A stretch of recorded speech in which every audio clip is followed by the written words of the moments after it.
Hey, we got OG in here early. That's what's up. What's going on with you, my guy? You know what I'm saying? Appreciate you being in here early on time. That's what's up, man. Who else we got up in here? Who else we got? OG setting it off early. Get off my phone. Hey, yeah, nah. I had to get off the phone, man. My bad. Y'all deserve my undivided attention, man. Cause you know what I mean? Hey, you could be spending your Wednesday anywhere else, but you decided to spend it here, man. And I value your time. You know what I'm saying? Who else we got up in here? Who else we got? Let me know who's in the building. Let me know who's in the building, man. Let me know where you're watching from, man. Yeah, man. Let me put my phone down. Let me put my phone down. I'm gonna have to go live over here on IG here in a second. But you know what? I really don't even have to. On a lot of streams here lately, I haven't even been going live on IG. Just because for what? you know. Don't nobody be coming from IG over to YouTube except for y'all. You know what I'm saying? So they know what I got going on, man. They know what the hell going on. All right, we got Yachty. We got Yachty in the building. Was good. No, it's always a pleasure having Yachty in the house. Always. All right. Let's see. I may give it a couple more minutes here, and then we just gonna go ahead and get started, man. I ain't gonna waste no time. I ain't gonna waste too much of y'all's time tonight, man. Cause I understand y'all got lives, y'all got things to do. We like, man, look, man, we doing you a favor by coming up in here tonight. And again, I respect it. I respect it, man. So, all right, let's see who else we got up in here, man. Make sure you wipe your feet off. Wipe your feet off, like the stream. You know, just like you do at your auntie house. Make sure you light the stream. Wipe your feet off. It's polite, man. I'm not even asking for no donations. I'm not asking you to hit the Cash App. I ain't asking you to hit the PayPal. I ain't asking you to hit the Super Chat. But if you would like to, I'm not going to I'm not gonna turn it down, you know. But I think before we even get the show started, man, we did the pregame, played a couple tracks over there, man, just to set the vibes and get the vibes right. And we're gonna have a good show tonight, man. We're gonna have a good show tonight. Say you double watching YouTube on the phone and TV. Bruh, I'm telling you, I be doing the same. I be doing the same thing. I be doing the same thing. I'll be watching two different things on YouTube. I'll have one YouTube video playing on the TV, and then I'll have another one playing on my phone. Or I'll be on Instagram. And like if I'm sitting here and I'm doing some work on the computer, like uh I'll have Instagram playing. I'll have something up on Instagram up on my computer, and I'll still be on Instagram on my phone. Like it's ridiculous. It's utterly ridiculous. It's actually not even fucking necessary, to be quite honest. You know. But I'm being transparent with y'all, man. But all right, we're gonna go ahead and take this shot, man. You know, and and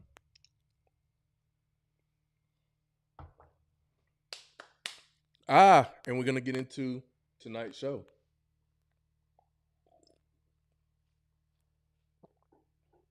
Okay. All right. All right. So let's get into it, man. Okay. What is going on, YouTube? What's going on? Welcome to episode 98 of the Overnighter live stream / podcast and all that good stuff, man. Helping you get through your work week, man. We right over hump day. We getting into hump day. We got the weekend coming up. We got Ice Man. Yeah, I can't tell y'all, man. I'm so excited for Ice Man. So excited for Ice Man, here in the next couple days. I was actually thinking about, if I wanted to, because we're going to come back and we're going to do a live stream tomorrow. But, we coming up on 100 episodes. So what I'm thinking is tomorrow, haha, I'm so glad you brought that up, my good brother. Episode 100 next week. Actually, no. Episode 100 is not going to be next week. And episode 100 is not going to be next week. It's actually going to be, because after some thought and some consideration in terms of how I really want to do it, it's not going to be next week. We're going to wait. We're going to skip. We're going to come back next week. Next week is going to be episode 99. And then the following week, so let me pull up my calendar here so you can put it in the calendar. So May 27th is going to be episode 100. Okay. So on episode 100, again, man, we're going to roll it out real nice. We're going to promote it. It's going to be a call-in show. So, all my day one overnighters, man, I need y'all to show up and show out and all that good stuff. So, it's going to be a call-in show. I need y'all to have a shot ready. I need you to be ready to react to a video with your boy. And I mean, it's going to be a party, man. It's going to be a vibe, but also, man, it's going to be a celebration of just hitting a mark, you know what I'm saying? And I mean, and honestly, like, this is really about y'all, because if it was up to me, I don't know if I would still be, coming on every Wednesday and doing live streams if it wasn't for y'all, man. So, it's really a celebration of y'all coming through, supporting your boy and all that good stuff. So, be on the lookout. I definitely got some things lined up, and I'm excited, man. So let's see. Shank want to know, what am I sipping on? Hey, man. Hey, my go-to is Jack Honey. You know what I'm saying? Jack Daniels Honey or Honey Jack, however you want to say it, but that's what we sipping on. So that's what we taking shots of tonight. So got a copper bottle just for that. I'm telling you, man. This is paying homage and appreciation to y'all, man. For real. And gonna be rolling out some new things. So I'm excited. Yeah, 100 episodes. I'm telling you, it's gonna be lit. It's gonna be lit, man. So y'all be on the lookout. Community post, IG reels. You know what I'm saying? I'm gonna try to post some throwbacks from some previous live streams and everything, man. Just in preparation for episode 100. So, man, hey, I sincerely appreciate everybody, man. Sincerely appreciate everybody. So, enough of that, man. We're not gonna get all sentimental tonight. We'll save that for episode 100. All right. Ooh, OG say you're not smoking for a month. Got to get back in shape. I ain't mad at it. I'm not mad at it. That's what's up. Yeah, Yachty gotta come through, take a shot. OG gotta come through, take a shot. You know, I haven't seen Shank in the chat before, so if you feel like coming through and taking a shot and reacting to a video with your boy, hey, please come through and do so. So, all right, man. With that being said, man, let's go ahead and get into tonight's show, man. So, of course, we got It Really Be Your Own Kids. We got some quick hits. We got some Land of Delusion, and the main topic being, hey, look, man, I try to tell y'all, and we're gonna go back in time, but your girl Cheyenne Bryant, y'all so quick to call her a doctor, and was so on this whole train about championing her and supporting her and all this other stuff when she was going on Nick Cannon's podcast, Cam Newton's podcast, Shannon Sharp's podcast, and just straight up denigrating and downgrading and talking down on these black men. But whenever she went on Paul Pierce's podcast, he gave her a little bit of that work. She went on recently, she just went on Joe Budden's podcast. That's what's causing all of this controversy. So we'll get into that. And then she wanted to clarify things, on the Breakfast Club. So we got to play that clip. So we're gonna get into that, man. But I mean, at the end of the day, hey, look. She been giving y'all loud and wrong advice for a very long time. And and we tried to warn y'all. And as much as y'all want to say, listen to black women, I'm almost this close to venturing to say, y'all need to listen to black men, okay? Y'all need to listen to black men, because we be trying to tell y'all, but y'all don't want to listen to us. We try to tell y'all about Cheyenne Bryant, when we get to the Breakfast Club clip, I'm feeling like she sound like Dr. Umar every time he jump online and tell y'all why he ain't got that school built. That's who Cheyenne sound like. But we gonna get there. But we try to tell y'all about Ace Metaphor, we try to tell y'all about Derrick Jackson, we try to tell y'all about Yada Awakening, we try to tell y'all about all these panderers, and like Yadi said, they be loud and wrong. Be loud and wrong, man. You know what I'm saying? All right. Jay Blight in the building. He say, I'm here. I got the shot ready. He got the shot ready. That's what's up. You know what I'm saying? Oh, we got Jackie in the building. What's good, man? Okay. All right, man. It's a party now, man. It's a party now. All right, let's see, man. Let's get into it. Let's get into some It Really Be Your Own Kids. Okay. So let's see. Let's get through these, and then we're gonna do a shot. All right, because I've been taking some shots already during the pregame and right as we got on here. So we got to slow roll this. All right. So, all right, It Really Be Your Own Kids, man. And you know what? We got to start with some positivity. Okay. With so much negativity out here in the world, I just feel like, just to kick things off, I want to start off with something positive, So we're gonna get into this first clip, okay?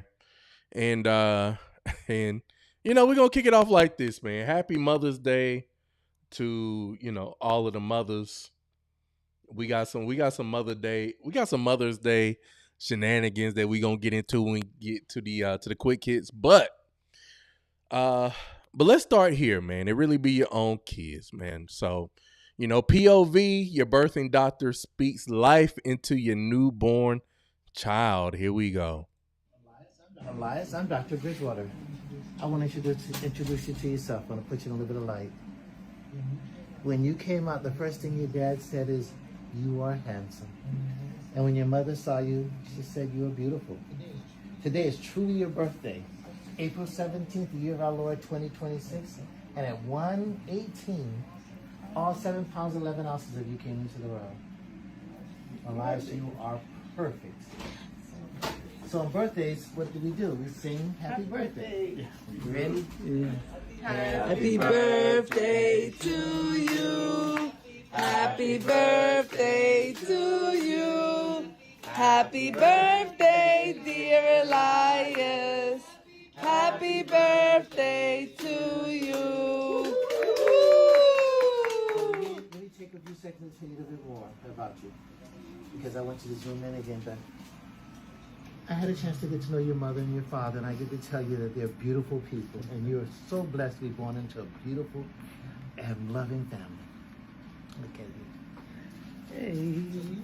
So you are the link in an unbroken chain that goes all the way back to your forefathers and foremothers, and the link that goes into the future. You're literally the answer to your ancestors' quest to live, love, and be remembered, because we will remember you as long as we can with our technology and to the end of time. So, have a wonderful and best life. Say his proper name, all the beautiful parts you said to him. Elias Josiah Cruz.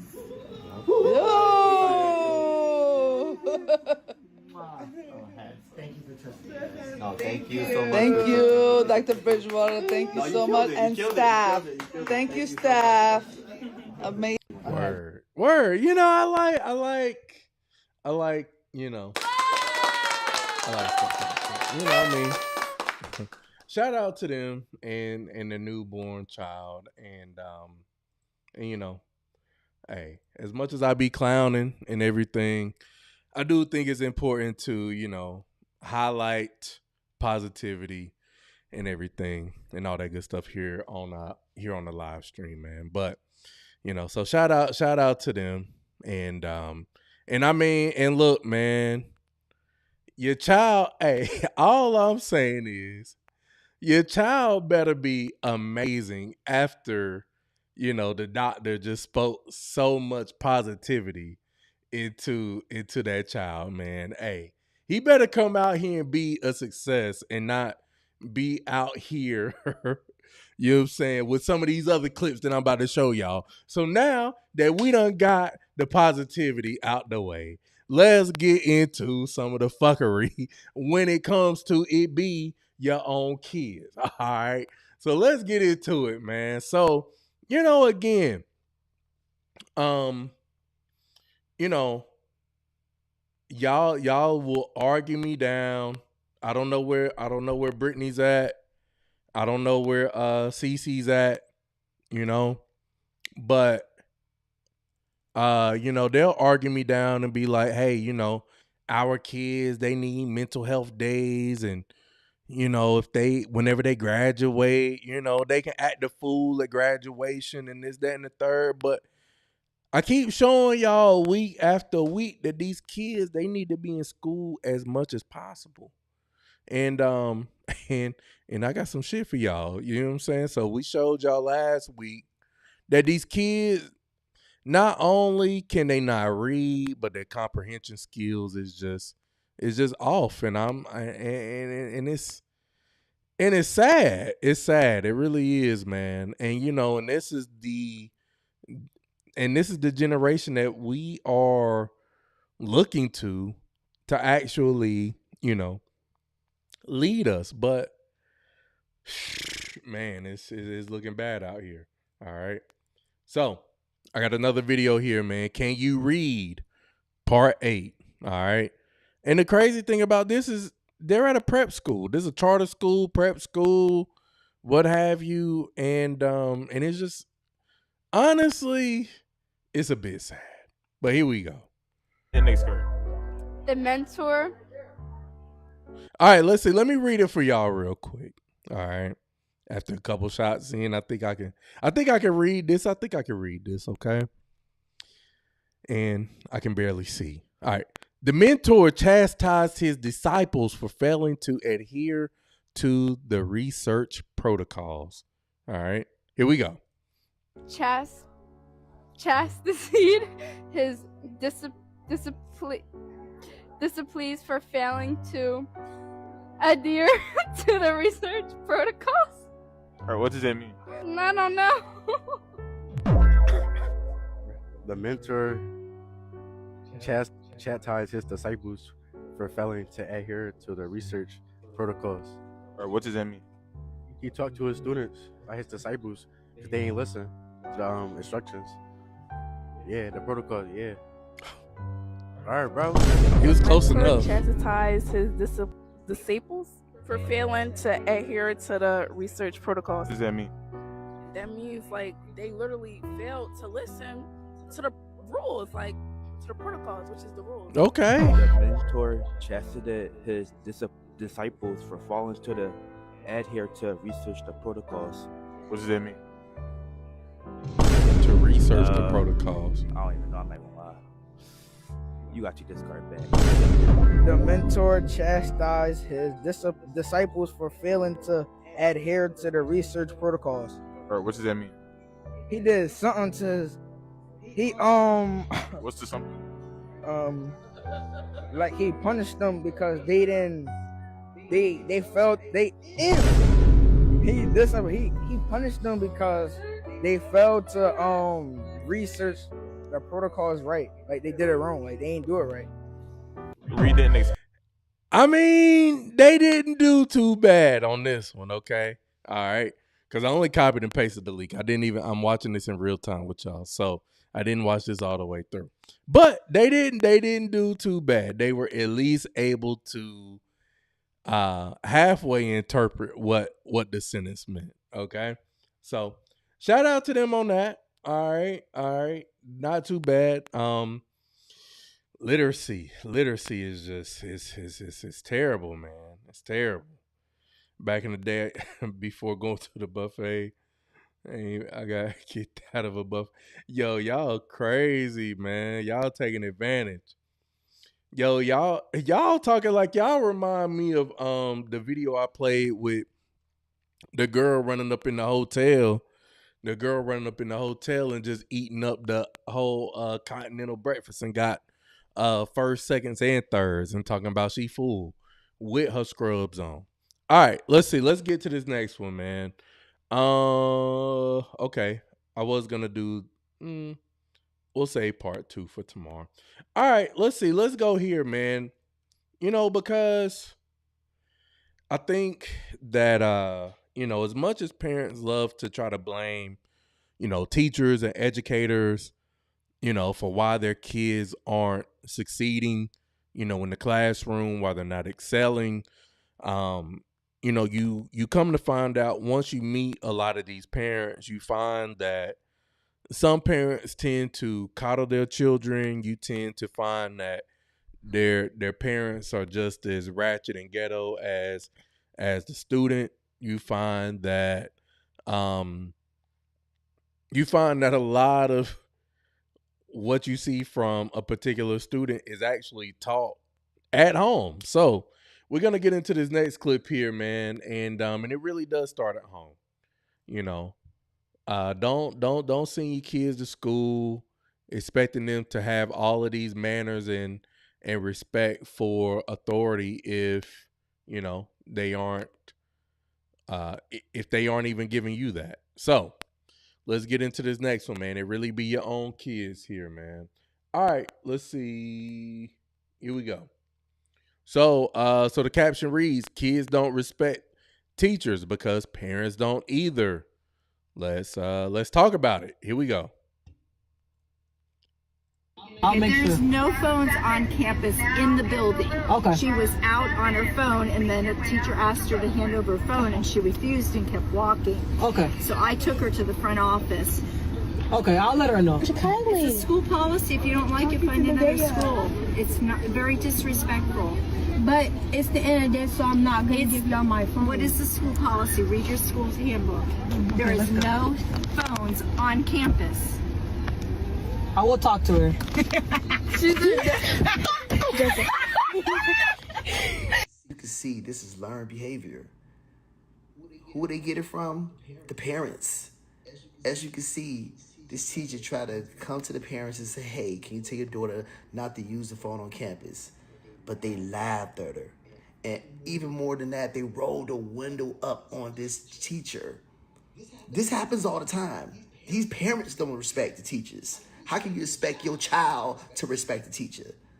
This is so disrespectful on so many levels. But this is what teachers got to deal with every day. This is the parents' problems, not the teacher's problem. And I mean, and I couldn't agree more. Let's get over here to the comments, man. First comment reads, yeah, crazy. When you have a difficult student and then you meet the parent, it all comes together. See, that's what I said. That's what I said. You know, you find out that the apple doesn't fall far from the tree. And being in education and just working with kids for as long as I have been, you can definitely tell the kids that grow up with morals, values, standards in comparison to those that, it's a little lackadaisical. All right. This is why teachers are leaving. I mean, you can't pay teachers enough to deal with some of the bullshit all the fucking time. This is exactly what we deal with every day. This is why the illiteracy rate is continuing to grow. Hence the previous video I showed y'all. This is why we don't believe parents when they say they'll talk to their kids about behavior. So what the child learned is rules at school are a joke. Essentially, respect starts at home. And you know what it is too? It's a white lady. It's a white lady out here trying to tell the student to, that they have a no phones policy in the school building.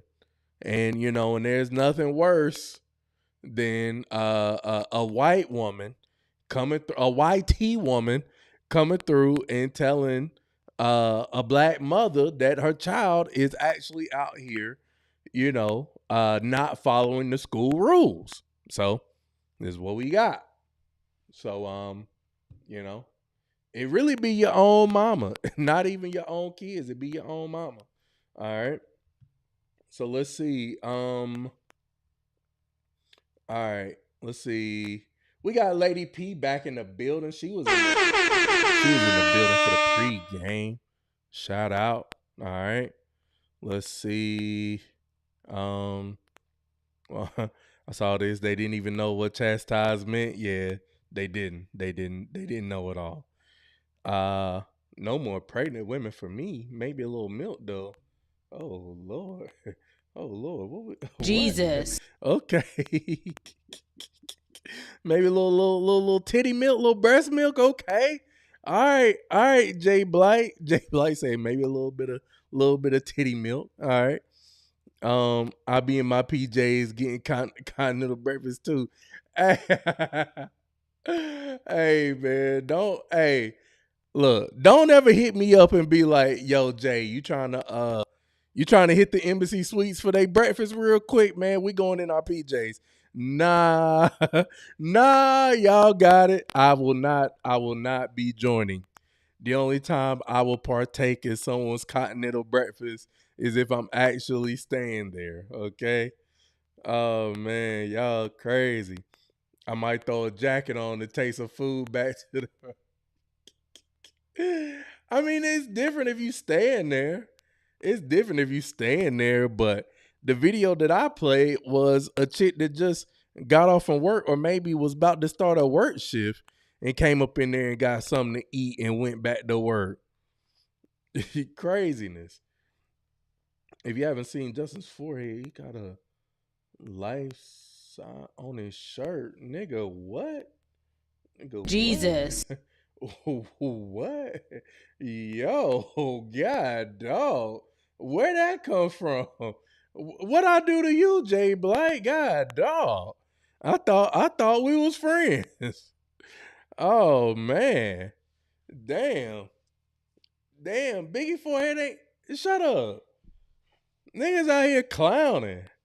God, dog. Let's see. Do you think kids evolve like animals? Like we were disciplined so hard our kids come out with tougher skin because ass hoping don't work. I do think that. I do think that. I think that, whenever you saw strong nuclear families, when you saw a heavy presence of the father in the household, then yeah, because fathers bring a certain level of discipline and structure and rules to a family, where you have the mom who is more nurturing and wanting to make sure that the kids' needs are met from an emotional standpoint and kind of right there in the moment. Fathers, I'm kind of more so looking at the overall picture, looking at the big picture.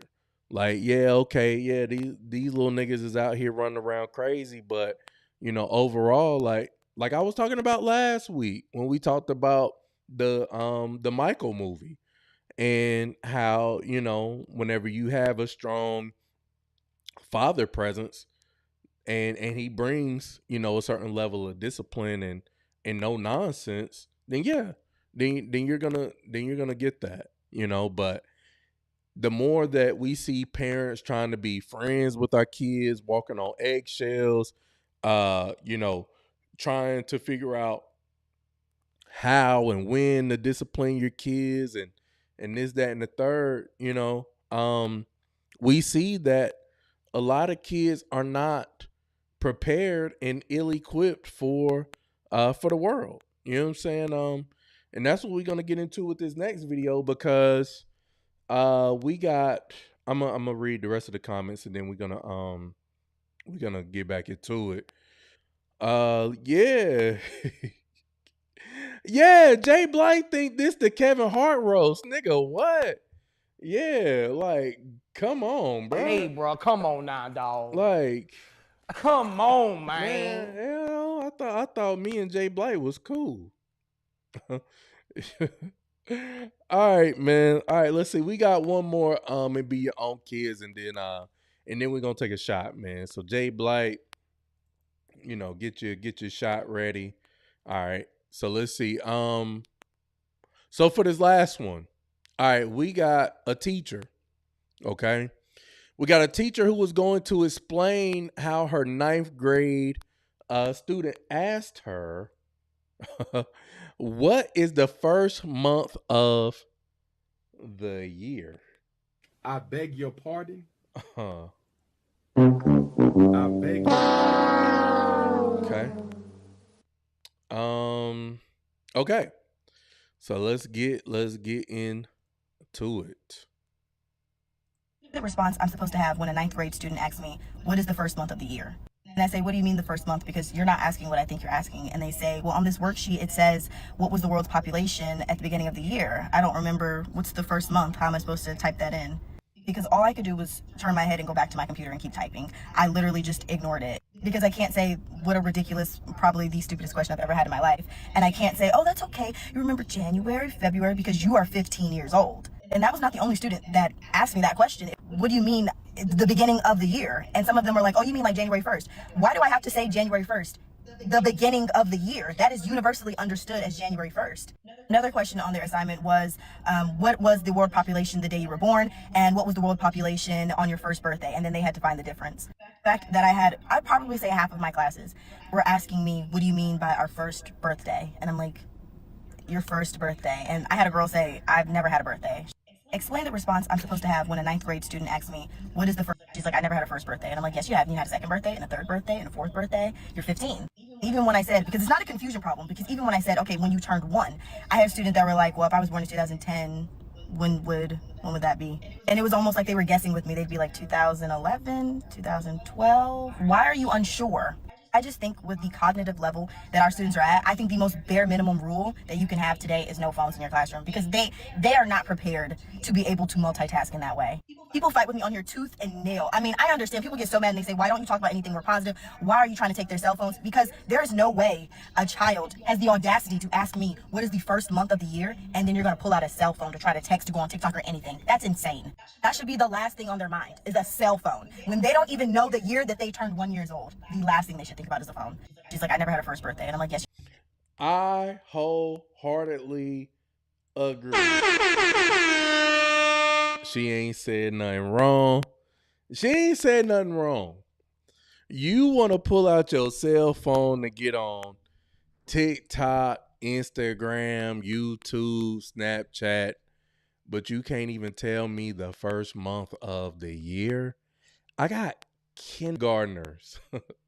You're saying first graders, second graders, elementary school kids that can give me all 12 months of the year, but you in high school, don't even know the first month of the year, don't even know when you had your first birthday.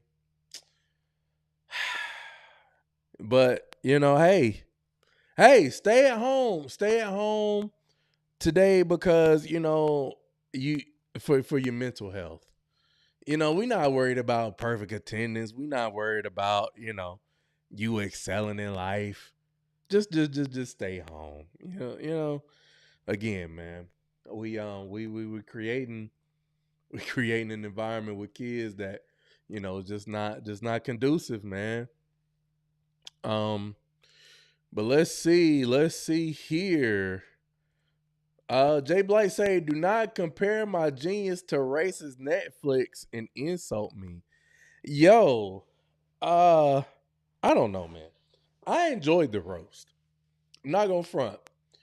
Call me a coon, Uncle Tom, Sambo, what have you. But I actually thought the roast was pretty funny. I look at it like this. I think that, again, and I've said this time and time again, black people can dish out insults to other races of people, but somehow whenever other races of people, direct those insults or jokes back to us, then all of a sudden, we want to cry foul about it. But I thought the roast was pretty funny. I thought everybody did their thing. I thought Cat Williams, I thought he was the funniest. I gave y'all my rankings on my stories, but but nah, Jay Blight, nah, I don't know, nigga. You be saying some low key little racist stuff, man. I be letting it slide. Nah, I'm fucking with you, but my mom's, it was 50-50 while she was at school. Either I was getting lunch or whooping.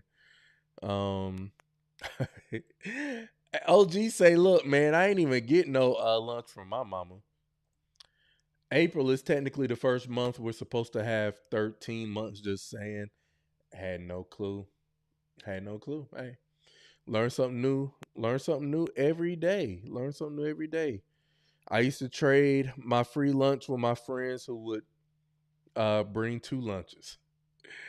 Let's see. Once I figured out hustling snacks and lunches, I had a guap. Then my mom found out and took her cut for buying the groceries on EBT. God, dog.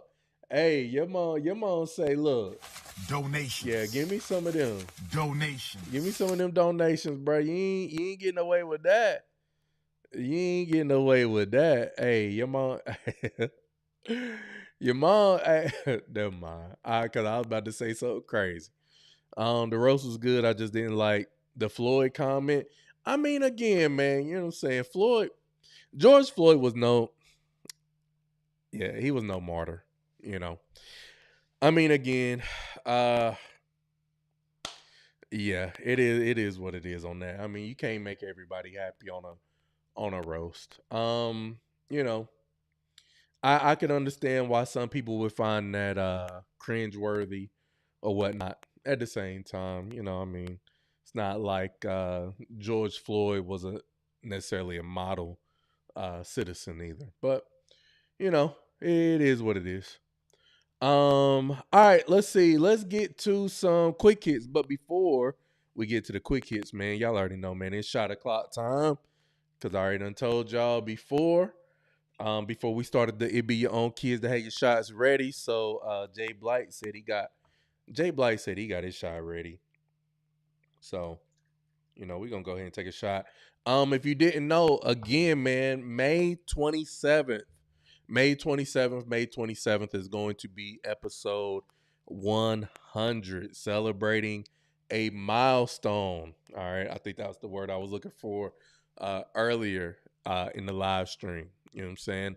Celebrating the milestone of reaching 100 episodes. And honestly, you know what I'm saying, I just have y'all to thank for getting to episode 100. But we'll get there. We'll get there. And we'll roll it out. But make sure, you come through for the pregame, and then, for the actual live stream. I need some of my day one supporters: Jay Blight, OG, Lady P, Yachty, Mary, Brittany, CC been absent for a minute. I don't know where she at, but if she come through, I need y'all to come through, take a shot with your boy, react to a video with your boy. I got some questions to ask, and we just gonna celebrate. We're gonna make it a dope episode. All right. So let's see. OG say, hold up, let me get a shot. Okay, all right, man. So while I'm waiting on OG to get a shot, man, again, just I don't know. I'm just hella grateful to get here, man. I was looking at some older clips, and y'all definitely roll with your boy, especially for those first, about 20, 30 episodes where I was struggle streaming, freezing up on the live. Had to get a new laptop, new setup. But behind the scenes, we definitely working on some. I say we as though I got a team. It's just me. It's just me and Chat GPT. It's just me and Chat. You know what I'm saying? But we working behind the scenes to make sure that episode 100 is definitely one for the record books. Because again, man, it's a celebration. Not only for me reaching a milestone, but really for y'all, man, because y'all really do be showing up every week and supporting your boy. So, want to make sure that y'all are appreciated. So, with that being said, man, hey, we got Mary in the building. Okay. You know what I'm saying? Episode 100, May 27th. And OG said he is ready for his shot. Jay Blight said he's 3 in already. All right. So let's see, man. Hey, shout out to y'all. Happy Wednesday. Happy hump day. I say happy live stream day and all that good stuff, man. Hey, I appreciate y'all. Cheers.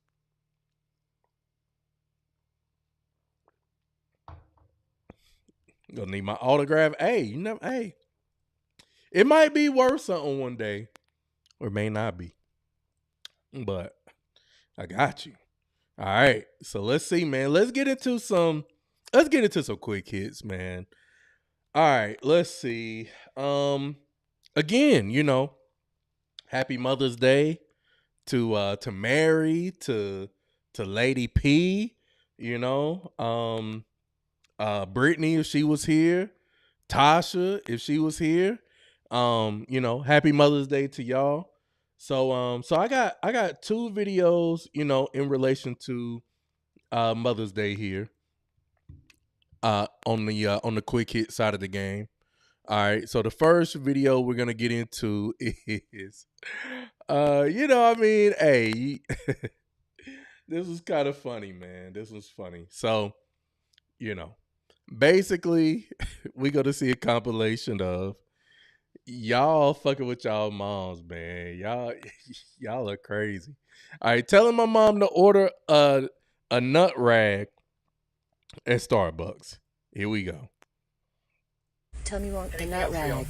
Is there a nut rag? I'm not sure what that is. You don't know. Stupid. Never mind, sir. And then can you tell her to add 2 back shots to it? Can you add 2 back shots to it? Stop. Never mind. The Waka Flocka Flame chickens is new. It's new. Okay, I like to get the Waka Flocka Flame all the way. Jesus. Not the What? There's a thing called a back shot. Jesus. What is that? I don't think so. Okay,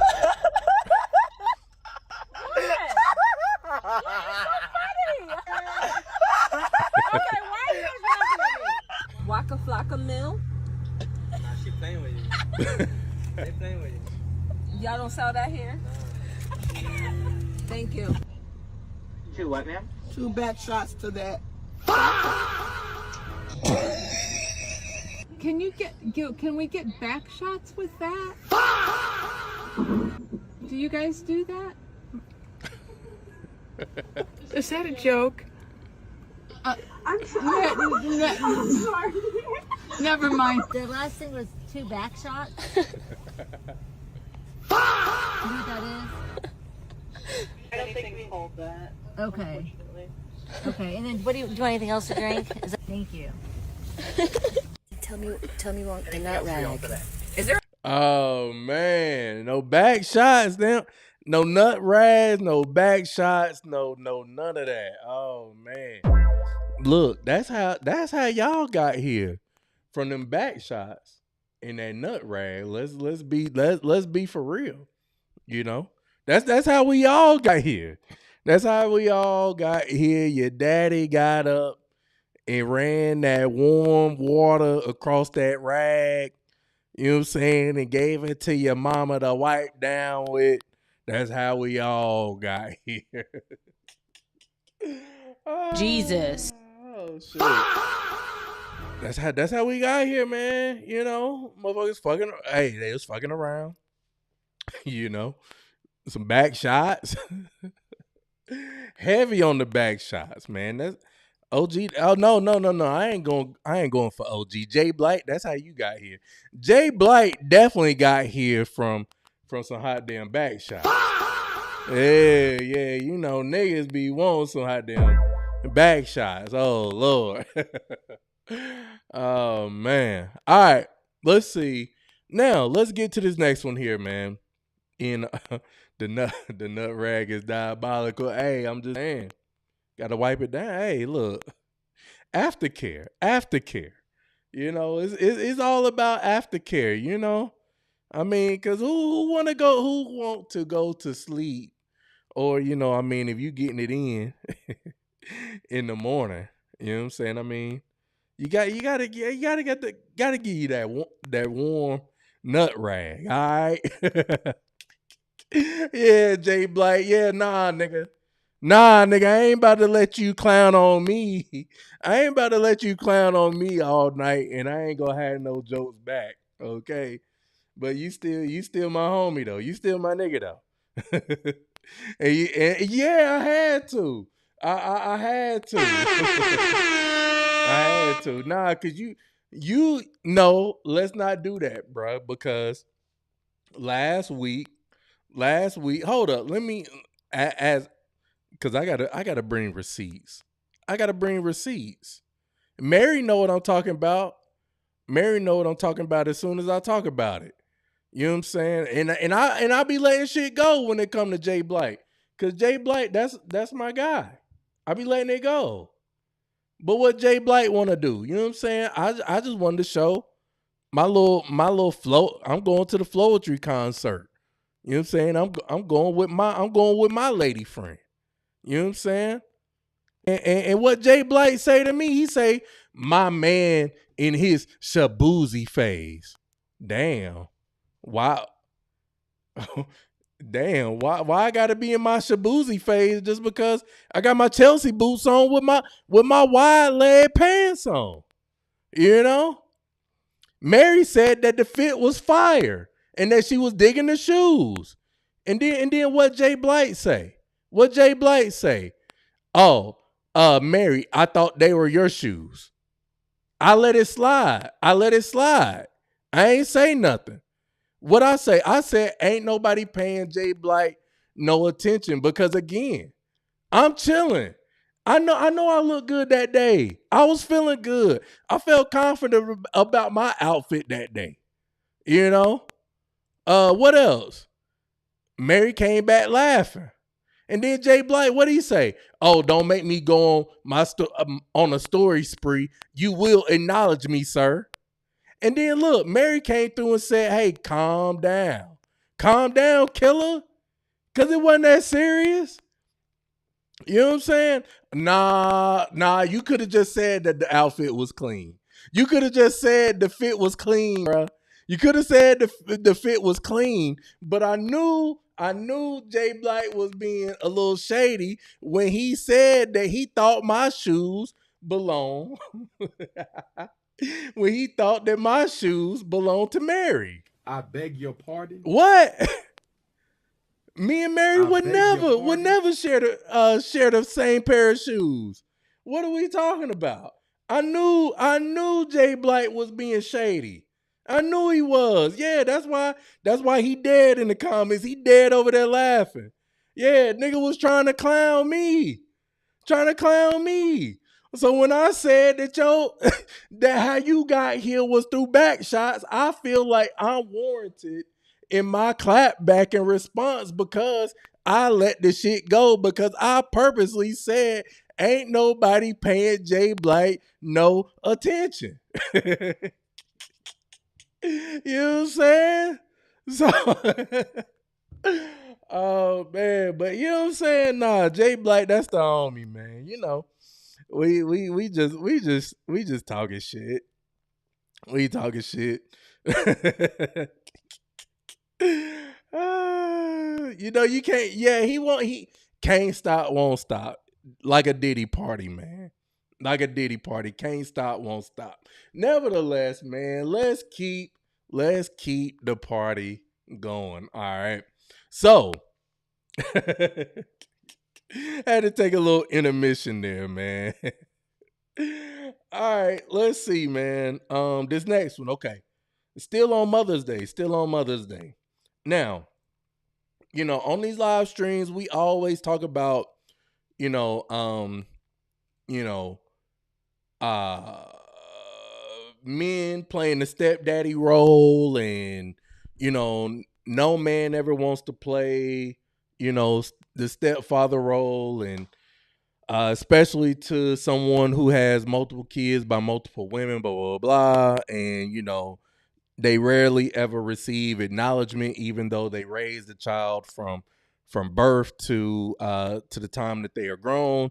But you know, with the video that I'm about to play for y'all, it's the complete opposite. We actually have a stepmother who, you know, is questioning the son who wants to go see his mom on Mother's Day. So I want to get y'all's opinion on this. All right. So because this woman is being criticized. All right, let me see. Let me go ahead and pull this up real quick.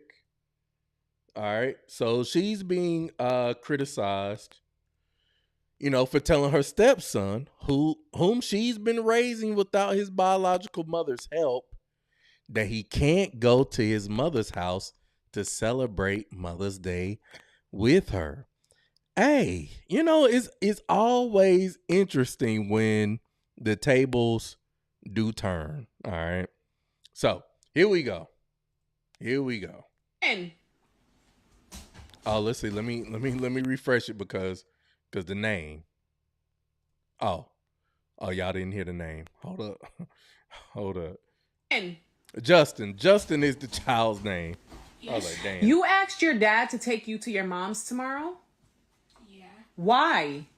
I haven't seen her in a while, and I thought that tomorrow would be a good time to see her. Why on Mother's Day? Because that's my mom. Are you serious right now? Who am I to you? My dad's wife.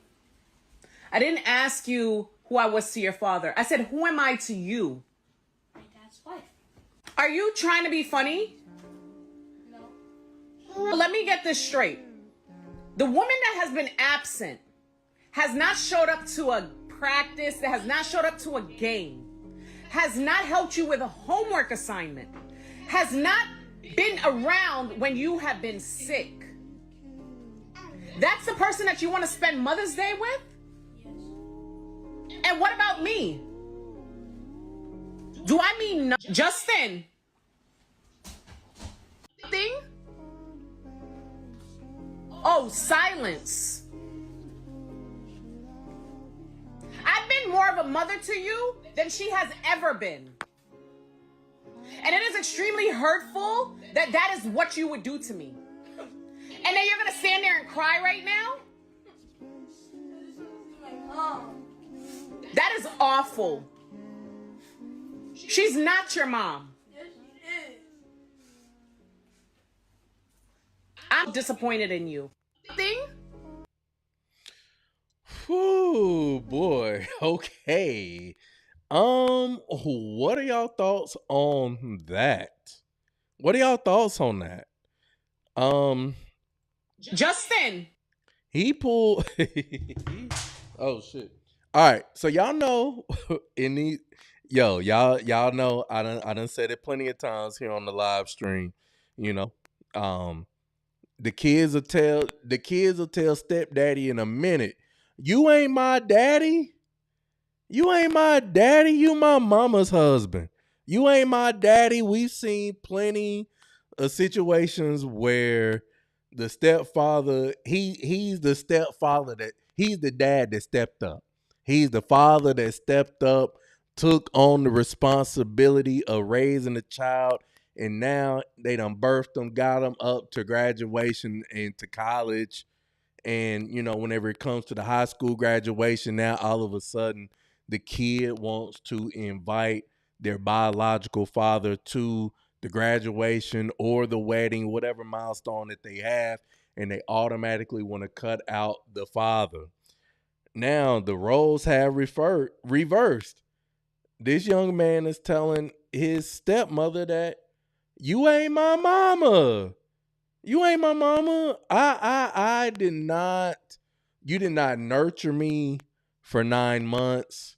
You did not push me out of your vagina, your JJ, okay?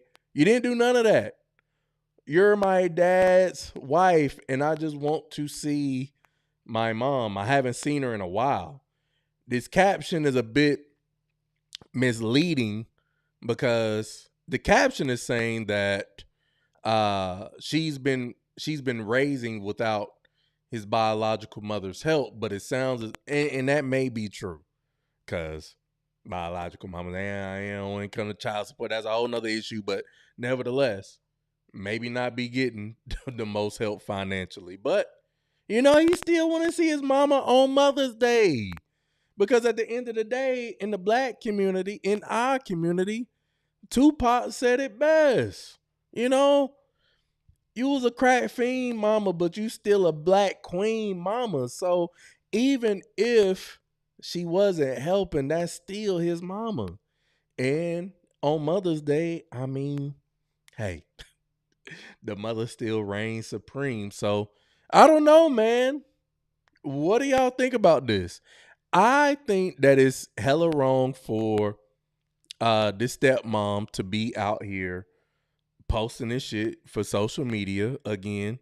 You know, again, you thought it was gonna go one way. You thought social media was gonna come to your defense in one way, and it didn't go that way. All right.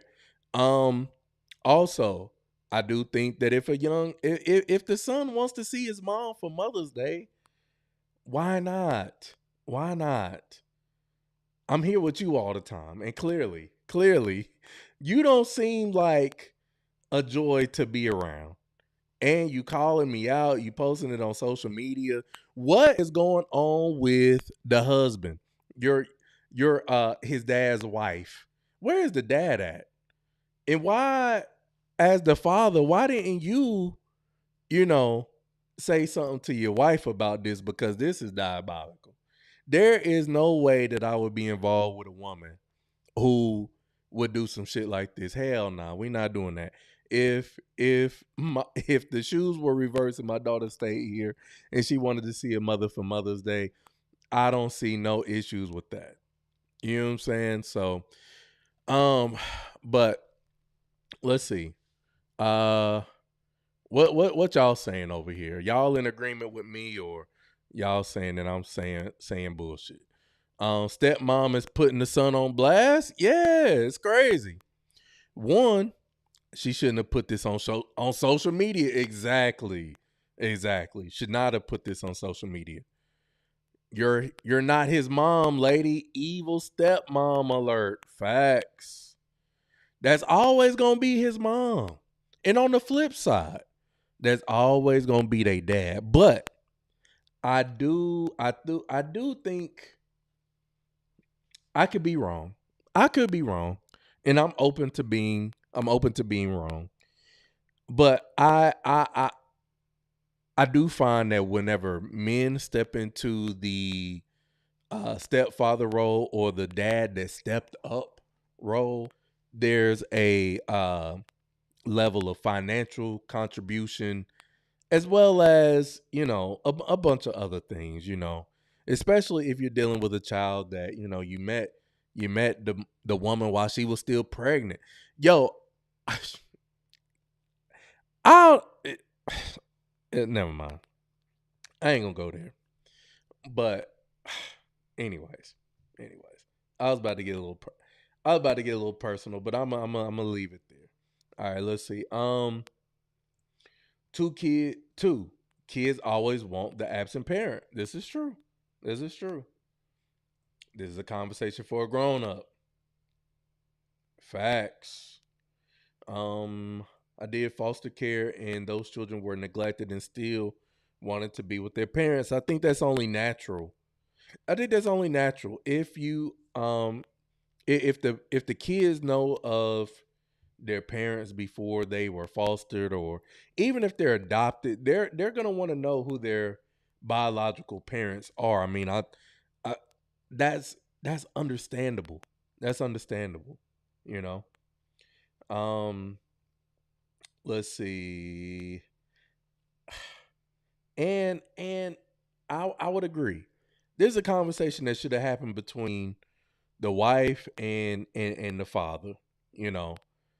This was not meant for social media, but here we are, man. People wanna gain clout and attention, and again, you bring certain things to social media, and you can't be mad when people don't agree with your viewpoint.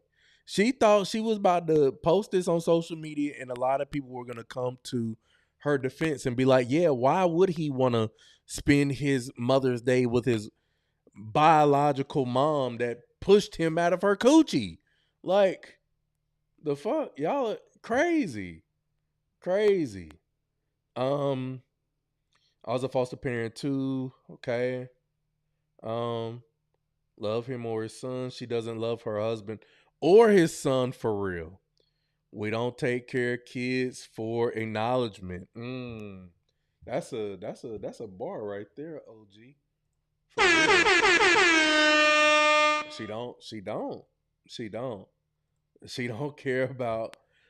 don't care about her family. You knew, just like women love to say when it comes to men who are stepfathers, you knew what this was when you came into this situation. You knew that we came as a package deal. You knew that, hey, there's another parent involved here. You got to be considerate of that. You know what I'm saying? So, I mean, the same rules apply on the other side. So yeah. And I'm looking, she looks like the same one with the guy in the car. Oh no, maybe I'm. Two things we cannot fight in this world against DNA in the spirit. She is more wrong than two left shoes. Yeah, nah, man. Hey, I'm in agreement with y'all for sure. She is in the wrong, man. We on the same page. All right, cool. All right. All right, man. Let's see. Next, man, we gotta get on the unks for a second. We gotta get on the unks on the quick hit side of the game. All right. So let's see, man. We gonna cookout season is about to kick off, man. I already know I'm gonna be firing off my grill. Okay, you know what I'm saying? I got my slides ready. You know, I'm rocking my slides. I even got my Debo Craig slides, you know what I'm saying? Wife beater, hoochie daddy shorts, Coronas on deck, shots ready, and I'm ready to be on the grill. But oh, she say what was the comment saying? Okay, let's go to the comments. Okay, all right, Mary. Said, what the comments saying? Oh, y'all like when I read the comments, huh? All right. All right, let's get to the comments real quick on this one. Get to the comments here. All right. Say your rib, I got you. But you got to come more to the middle part of the state. Stop going over to the eastern part of the state. All right, let's see. Let's see here. What they saying in the comments? Lord, what is going on in the world with our people? Pray for this family and definitely the kid. They all need your understanding. This isn't the way to get a child to see how much you love and care for them. Let him find out who his mother is on his own time. As he matures, it'll all start making sense. A good stepmother doesn't compete with a biological mother. I'm here to love, support, and help raise the child, not force them to choose sides. She say you got to pick a side and stay there. Children deserve peace, love, and respect from all the adults in their lives. Lady, that's his mother. You don't get to decide how he feels about his mother.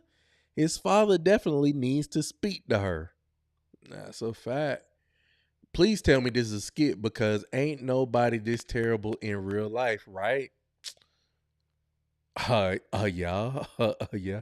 Okay, I'm not reading this whole dissertation. Oh my God.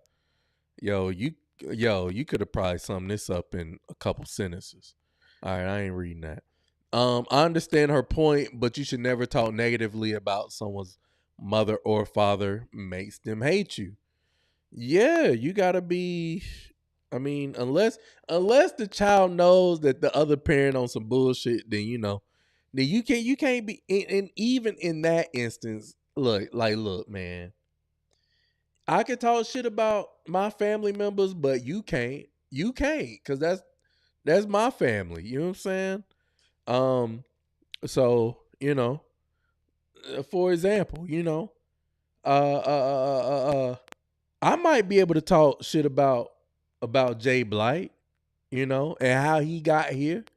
But that don't mean somebody else from the outside can come in and talk shit about Jay Blight, because we all gonna jump him. You know what I'm saying? Because Jay Blight, hey, he our family member. All right? You know what I'm saying? So we can talk shit on Jay Blight. But somebody else come up in here trying to talk shit and get off on Jay Blight, we ain't gonna let that go down. Okay? So yeah, I mean, pretty much everybody is in agreement here. So, all right. So read the comments for you, Mary. So let's see. Let's get to the next one here. All right, like I said, man, we got to get on the unks for a minute. Got to keep unk off the grill. This the unk segment of the quick hits here. All right. All right. So, hey, y'all better come get y'all unk, man, and keep this nigga off the grill. Keep unk off the grill. What is going on over here?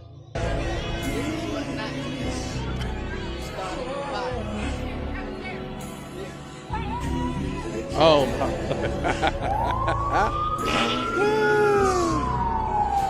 Oh man.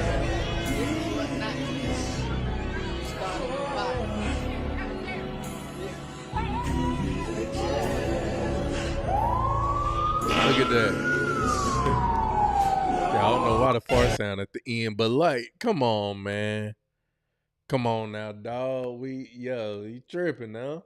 Hey, bro, come Yeah. on now, dog. Get.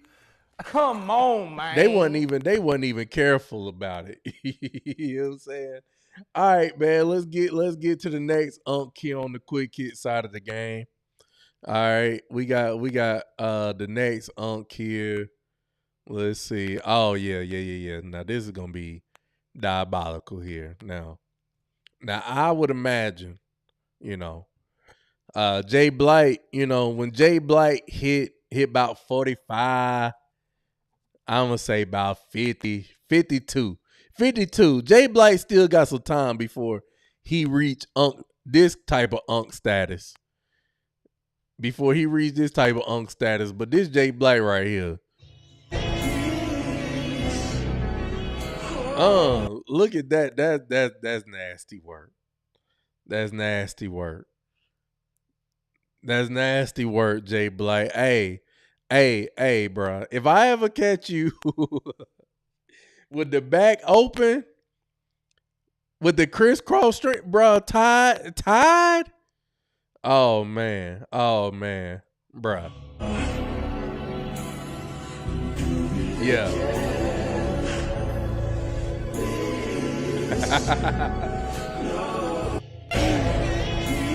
Unk got the chill. He got the chill. Come on now. Hey, that is with the corset, that's the word I was looking for, Yachty. Yeah, if I see Jay Black. Hey, bro, come on now, with dog. the corset on. Come on, man. If I see Jay Black with the corset on, hey, bro. Bet not.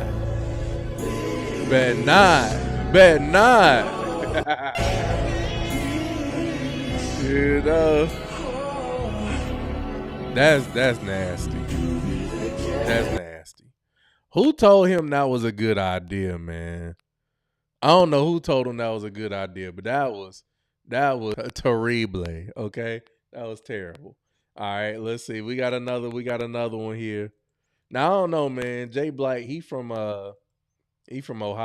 This how when I think about how Ohio unks be dressing, this is the perfect example right here. This Jay Black, this Midwest. I spent some time in the Midwest. Y'all know I went to grad school out in Iowa, so I got to see how niggas was dressing out there. You know what I'm saying? We gonna call him Mr. City Trends. All right. So let's see. Jay Black probably got one of these guitar belts hanging up in his closet right now. Here we go. Everybody got Jordans, but not everybody know how to wear them right. Illinois, See, Illinois, it don't matter. Ohio, Illinois. I built every outfit around the shoe. Either he just jumped on the internet or he live in a very small town where everybody dressed like this, son. I need to know what state he from. He got to be from like Idaho or Iowa. I'm telling you, no black people, son. Midwest. I'm tired of seeing you on my That's timeline, Midwest son. attire Your right there. ain't it, son. Stop That's it. Midwest nigga. attire. Stop it. Just based off the confidence in the way he speaks, I can tell wherever he lives, he is that dude, son. He But is the though. internet Jay is Black, for that dude everybody, out there in the homie. It ain't Midwest. just you here, son. And I'm here to let you know that those fits ain't it, son. Pack you up, all that shit nasty, son. You make me want to throw every pair of J's I got in the garbage, son. Pack you up, son. This is nasty work, son. Nasty work. Jay Black, hey man, let me know. That's how y'all be is that how y'all be getting down in the Midwest, dog? He said, I ain't from Ohio. Nigga, it don't matter. Okay? Illinois, Iowa, Missouri, you know. It don't matter, man. Yo, my man is that dude though. You can tell. It's some chicks out here that's feeling the City Trends drip though. He dripped out. He dripped up and draped out. You can't tell my man nothing with all the J shoe boxes in the back, you know. Yeah, it's nasty work though. With the pop belly too. Look, man. I'm tired. I saw this shit earlier today. I'm tired of seeing niggas out here with these tight ass shirts on with the hot damn bellies. We not doing that. Man boobs and bellies. Yeah, in the tight shirt. We can't do that. We can't do that. That's a violation on all levels. And then got the nerve to be sagging. God dog, boy. All of these fits is just is nasty work. Somebody said he's like the Jim Jones of Delaware. Oh man. The Jim Jones of Delaware. That's nasty. That's nasty. Bone Thugs from Bone Thugs from Ohio. Oh man. Okay, let me start posting Here's a post. As a bet. Hey man, I just had to get my link back, dog. Hey, I'm gonna leave you alone the rest of the stream. I don't want no smoke. I don't want no smoke, Jay Blight. Because I know how diabolical Jay Blight can get, man. Hey, look, man, I don't want no smoke. I just wanted to get my couple little jokes off. That's it, bro. You know what I'm saying? Because let Jay Blight get in his IG stories, man. He gonna be posting all kinds of craziness. So you know what I mean? Hey, man, it's all it's all fun and games, man. Oh man. All right, let's see here. Okay, let's round this out on the Unk session right quick. All right, because when we grew up, we grew up on legends of R&B. And we held these men up in high esteem because they were, not only talented, vocally, but they could dance, they could move. The women's panties, they got moist when they heard they saw them in concerts. But when you see them now, you be like, golly, bruh, hey, it ain't looking too good. So we gonna get into this next one, man. We gonna round out the Unk session on this one right here. All right, so and I think I'm gonna say the rest of these quick hits for tomorrow. Yeah, let's say the rest of these quick hits for tomorrow. All right. So let's see. Let's see. Make sure you get your shots ready. Jay Blight, OG, get another shot ready because we're gonna take another shot after this one. And then we're gonna get into some land of delusion. All right. So all right, here we go, man. This last one here. Last quick hits here, man. Rounding it out on the Unk side of the game here, man. Now, this is what we see. Now, I'm going to have to mute it in between for copyright purposes. All right. So, here we go. This is what we see. This is what we grew up on. If I take, you will be there. That is what they say. Little man ain't impressed. He ain't impressed. Okay. You done got my heart all in it. And I just wanna be with you tonight.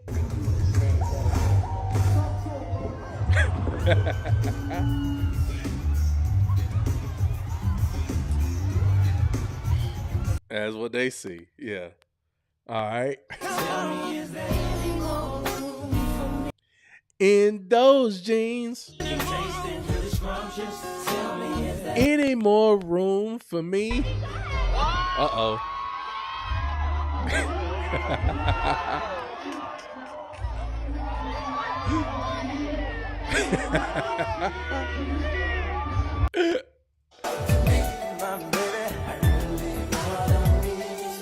Can I talk to you? Ooh. I never see ya.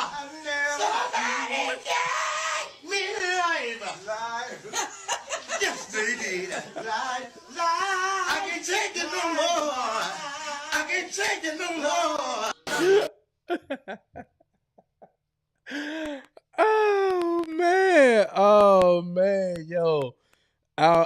unks, man. Bro, Yo. come on now, dog.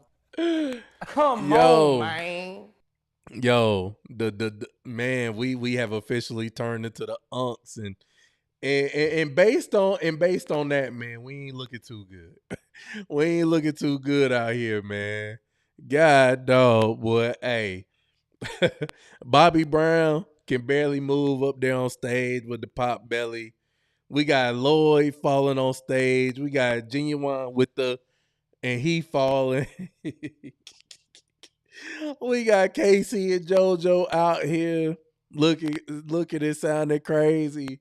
Yeah, man. It's no wonder why Gen Z ain't got no respect. Gen Z ain't got no respect for the people that we grew up on, man. Ain't got look. Hey, we better off just listening to the music. We ain't even gotta see y'all out performing. No, none of that. You know what I'm saying? Just run the streams up. That's it. That's it. You know, do your little podcast or whatever. But if y'all gonna be out here on this road, hey, look, it's looking real treacherous. Y'all out here falling on stage. Looking crazy. Crazy. Okay. Let's see. Imagine Lil Wayne in 10 years. 2 dreads left. Yeah, nah. Wayne. Oh man. Yeah, Wayne in 2 years, man. In 10 years, yeah. Yeah, he gonna be looking like Stevie out here. He gonna be looking like Stevie Wonder out here. I don't know why Wayne ain't go to Turkey like Tiger. I'm telling you. Look, man, if I had anywhere close to Lil Wayne money, yeah, send me to Turkey, dog. I'm about to come back with a whole new hairline, stunting on all y'all. On all y'all. Ain't none of y'all gonna be able to see me once I make that flight back from Turkey. Give me about 6 months. Give me about 6 months from my trip to Turkey. Oh my God, y'all gonna be sick of me because the waves gonna be spinning. As much as I talk about niggas wearing bonnets, I might hot damn wear a bonnet, you know, to keep the waves intact. Might grow my hair out and get some cornrows, get some locks on y'all niggas, man. Give me, yeah. Send me to Turkey. I'm coming back. Oh my God. Yeah, y'all wouldn't want to see me. Y'all be like, oh my God. This nigga Jay. This nigga J Mo is off the chain. Yeah, damn right. Yeah, damn right. Yeah. Shitting on all y'all. And then just for the fun of it, man, I'll just shave all my hair off just to go bald real quick. Let y'all niggas know whether if I got hair or I don't, man. I'm still him. You know, shit. Fuck what y'all talking about? Yeah. Say I'm about to save up my coins right now. Soon as I make some other arrangements. I gotta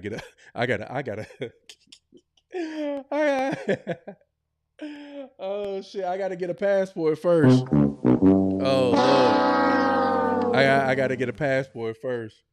And you know, we got some other shit to take care of before we can do that. God no.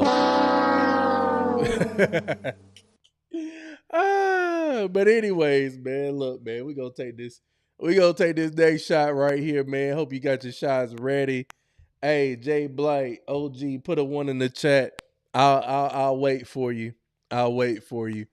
And know your worth, King. Know your worth. I'm telling you. I'm shitting on everybody. Yeah. Yeah, as soon as I come back from Turkey, it's a wrap. It's a wrap. Oh, I know my worth. I bet it's Pretty Ricky. Yeah, no, Pretty Ricky. Yeah, hey. What's my man name from Pretty Ricky? Everybody was clowning on because he gained a lot of weight. Baby Blue. Was that Baby Blue? They gained a bunch of weight and everybody was clowning them, but I'm like, oh, I thought y'all was body positive though. I thought you could be healthy and big at any size, you know?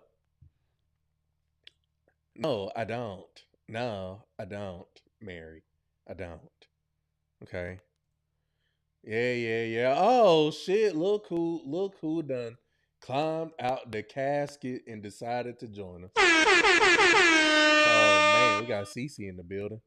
All right. Let's see. All right, I'm waiting on Jay Blight. Yeah, Cece done crawled out the casket and decided to join us here on the live stream. All right, man. I'm trying to give y'all a couple more seconds. All right. Let's see. Okay, Jay Black. Okay. All right, bet. All right. Shout out to Jay Black. You got a shot ready. Hey, when you get home, OG, let me know and we'll do another one, my brother.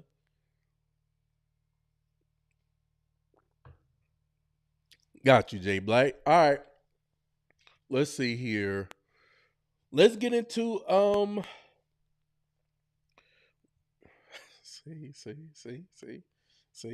see. I tried to be cool. See, Jay Black, man. All right, let's see, man. Let's get into some delusional talk, man. Let's get into the land of delusion. You know what I'm saying? Make sure you buckle up. All right, we're about to take flight. All right. So, where do I want to go first on our flight? Let's go here. All right. You know, I know I'll be talking about the women, but let's start with the men.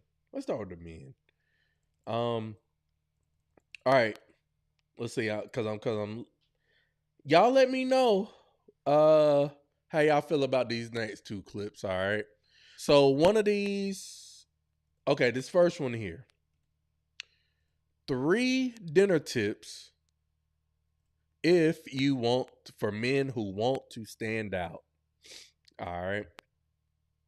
And of course, you know, the women are gonna be like, yes, king. All right.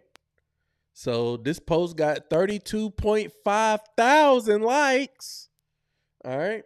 So let's see. 3 dinner date tips for men who want to stand out amongst the other 10 niggas that she's dating. Okay. All right. Here we go. 3 dinner date tips that will automatically make you stand out from the rest. But only if you really want to stand out from the rest of the men. The rest of the men that she could either be piping down, cuddling up with, you know. All right. Feel free to skip this video. Number 1, offering to send her a driver. I didn't say Uber, I said a driver. The key here is not wait until she asks, but to offer it off rip. Hey, dinner is at 8, the driver can be there at 7:45. Does that work for you? You're offering to send her either a professional driver or like a black truck. This isn't about flexing or about money. This shows consideration for her time and for her safety. Imagine if your date is dressed well, nice, smells good, and then she has to get in the back of a dirty Toyota Corolla. How do you think that makes her feel? Professional drivers, they have an elite or classy, elegant way of driving because they do that professionally. And it shows that you take all of those things into consideration. And consideration will almost certainly always make a great first impression. Number 2.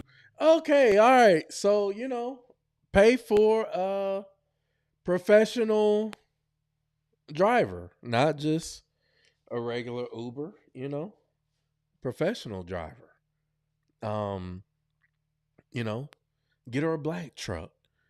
You wouldn't want her getting into the back of a dusty Toyota Corolla.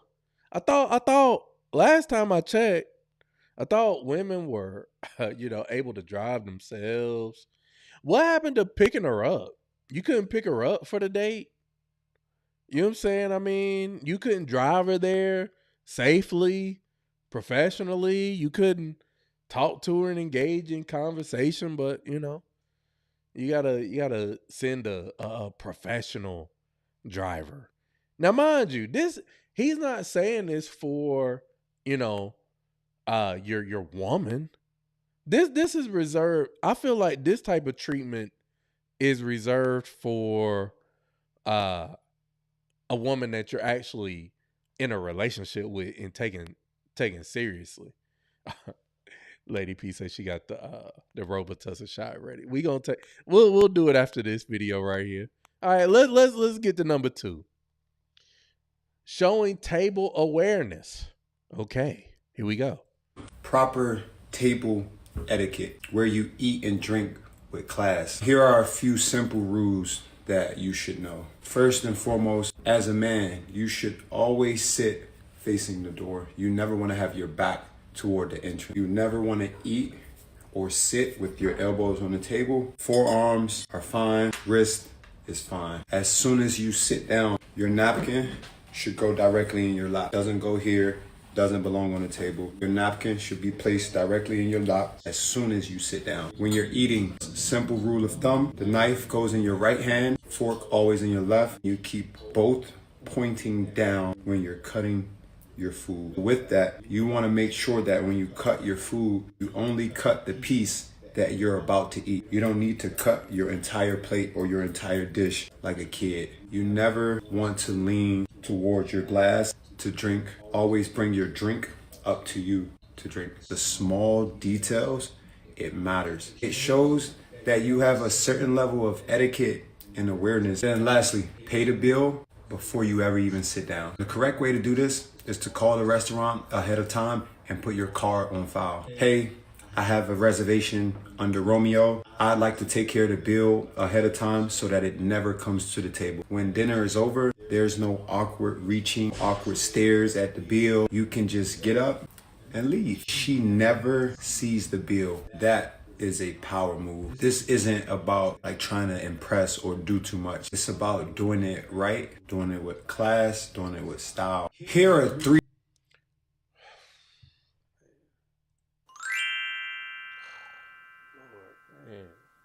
Stop the cap. Man, if you don't get in this damn car so we can get to where we going and we gonna order this damn food and they gonna bring out our ticket and I'm pay the damn bill and we gonna get up out of here and head to the crib and we gonna get it in. Like, come on now. Like, stop. Again, not every woman is deserving of this type of treatment. And we gotta be real about this. And him talking about the food etiquette, how to eat with a knife and fork. Now, if y'all been watching, let me see how many of y'all been watching from the early episodes when I showed that one clip. Y'all remember that one clip of the chick that I showed that was at the steakhouse and she was holding a fork. She was holding a fork like this and a knife like this, like a freaking barbarian. Now imagine you take a chick like that out and you trying to impress her and and this, that, and the third. And and while you sitting here with your napkin folded and across your lap, and you trying to be all intellectual and smooth and trying to ask her all these intellectual questions and really trying to get to the soul of this woman, and she up here had them eating a steak like this. Hold up, me. And you say you like, man, how is it that I just got so lucky to be on a date with just such a beautiful woman such as yourself, and just tell me about yourself. I want to learn more about you. And then she up here with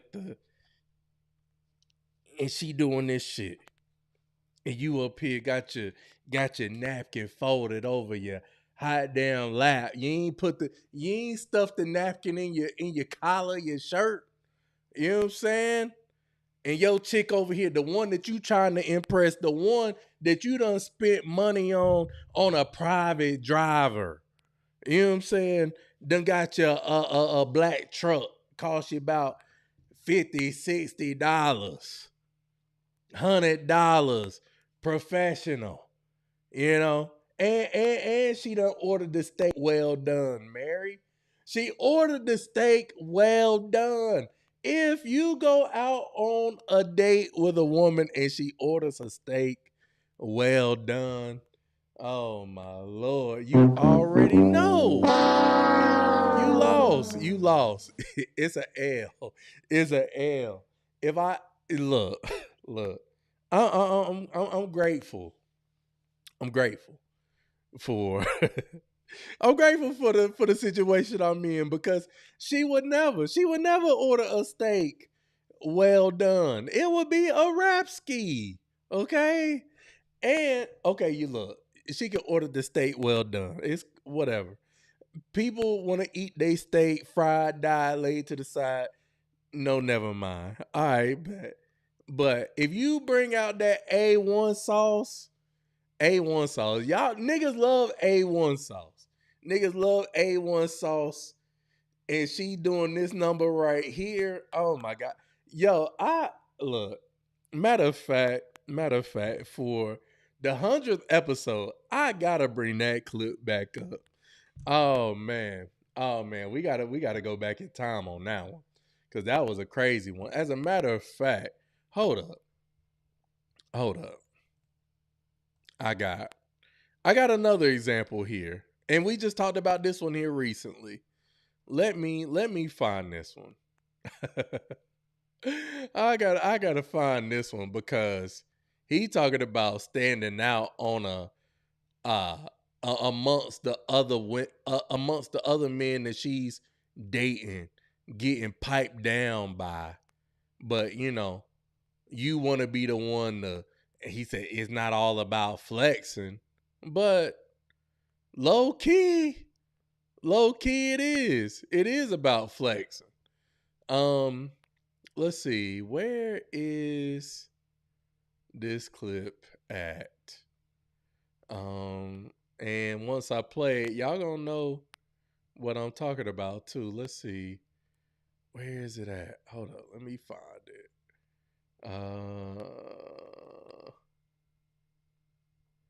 Hold up, I got it here. Let's see, not that one. We getting close. We getting close. Hold up. Whoa. Let's see.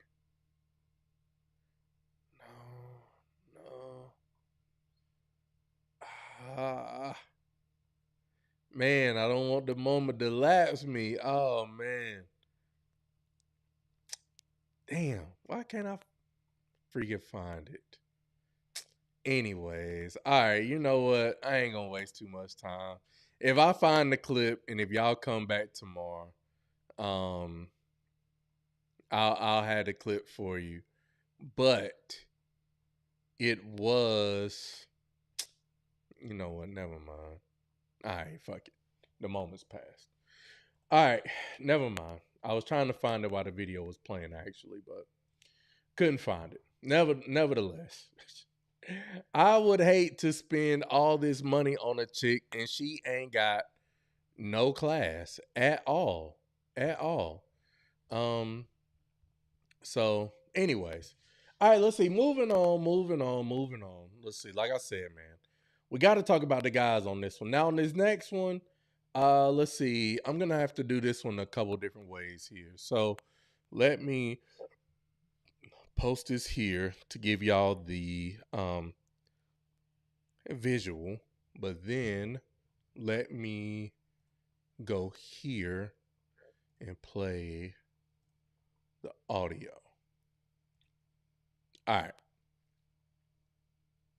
So let's see. Let me play that. Free.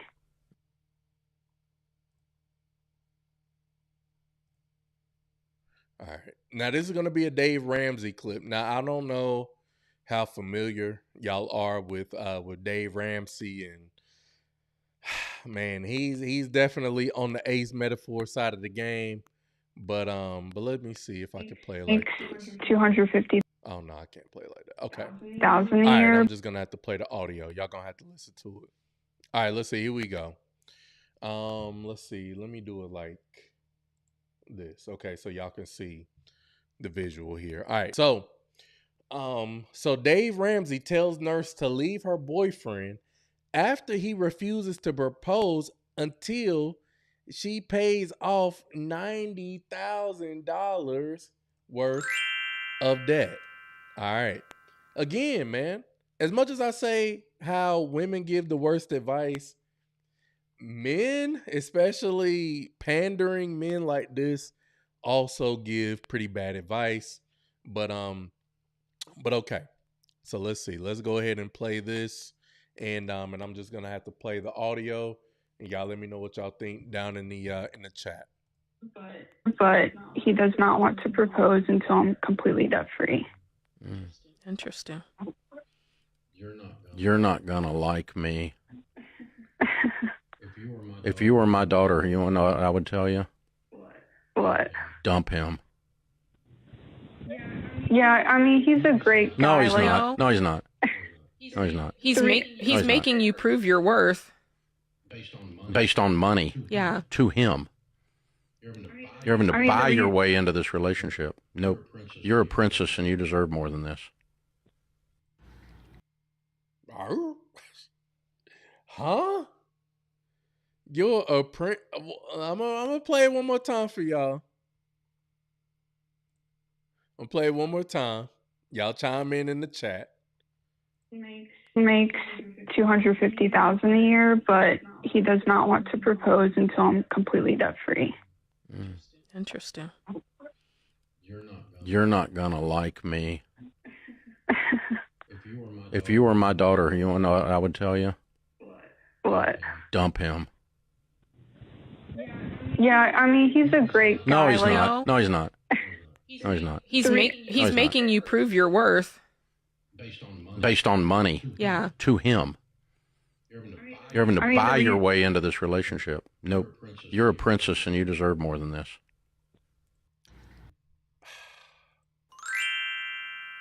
You don't even know her. Yo, again, this is why I I have a problem with men who take this perspective. Nigga, you don't know her? How can you sit up here and say that she's a princess and she don't deserve that? She got this debt on her own, exactly what Yachty said. It's her debt. It's her debt. He shouldn't be held liable for her debt. You know, that is insane to me. And to tell her to dump him and to leave him, you know, because she had why make your debt someone else's? Because I bet if the shoe was on the other foot, he Dave Ramsey would not tell you to stay with a man who had over $90,000 worth of student loan debt or debt that he got himself into based on his own decisions of where he was at in life. No. That's crazy. That is insane work. Now, instead of telling her that, hey, you know what, maybe you do need to get your affairs in order. And if I'm not mistaken, I think on the longer clip, because I seen this somewhere else, on the longer clip, the lady was saying how he even pays the majority of the bills. I think he makes like $250, something like that. Pays majority of the bills, but he's hesitant in marrying her because she's carrying this amount of debt, and she's probably expecting for him to chip in on that debt, even though like that's not my fault. Nobody told you to do that. But here you got Dave Ramsey up here telling her that she's a princess and she needs to dump him, even though he's a good guy. Like that right there to me is insane work. You know, um, called it take the hat off. Man, hit the super chat if you want me to take the hat off. Lady P, I done took the hat off too many times for the free ski. Okay. Um, her dude doesn't love her enough. Word. Ah. Yeah, he must not. He must not. I don't love you enough. Nah. Cause yeah, nah. We need to make some type of agreement. Don't we not about to move to the next level and you're expecting me to pay off your debt. Yeah, nah. Nah, that's crazy work. She's a nurse. She can make that money in 6 months to a year to pay off her debt. Especially if her dude is paying the majority of the bills. If he's being the provider, you know, and if he tells her like, "Hey, look, all you got to do, I'll take care of everything else. Just take care of your student loan debt, and that's it." But you know what? You know what she'll do? She won't look at the opportunity in that. Because clearly she's calling into the Dave Ramsey show. And again, she's being told what she wants to hear versus what she needs to hear. She needs to hear some advice like this. You're a nurse. You're not a brokey. You know what I'm saying? You can make that money in 6 months if she really want to hustle and grind and pay that shit off. If she really want to be with her man, if she want to be with a man, then she got. Hey, look, women got to put some skin in the game. You got to put some skin in the game too. Like you can't expect for this man to make six figures and then come through and pay off your student loan debt. That's crazy. That's crazy. Nah, he don't. I don't love you enough for that. I'll hit the super chat to leave it on. Hit the super chat then to leave it on. Yeah, let's see. OG said if I really love you, F your debt. But if she really want to be with him, she can pay it off too. I mean, two things can be true at the same time. Two things can be true at the same time. Yeah. All right. Let's see here. Let's see. All right.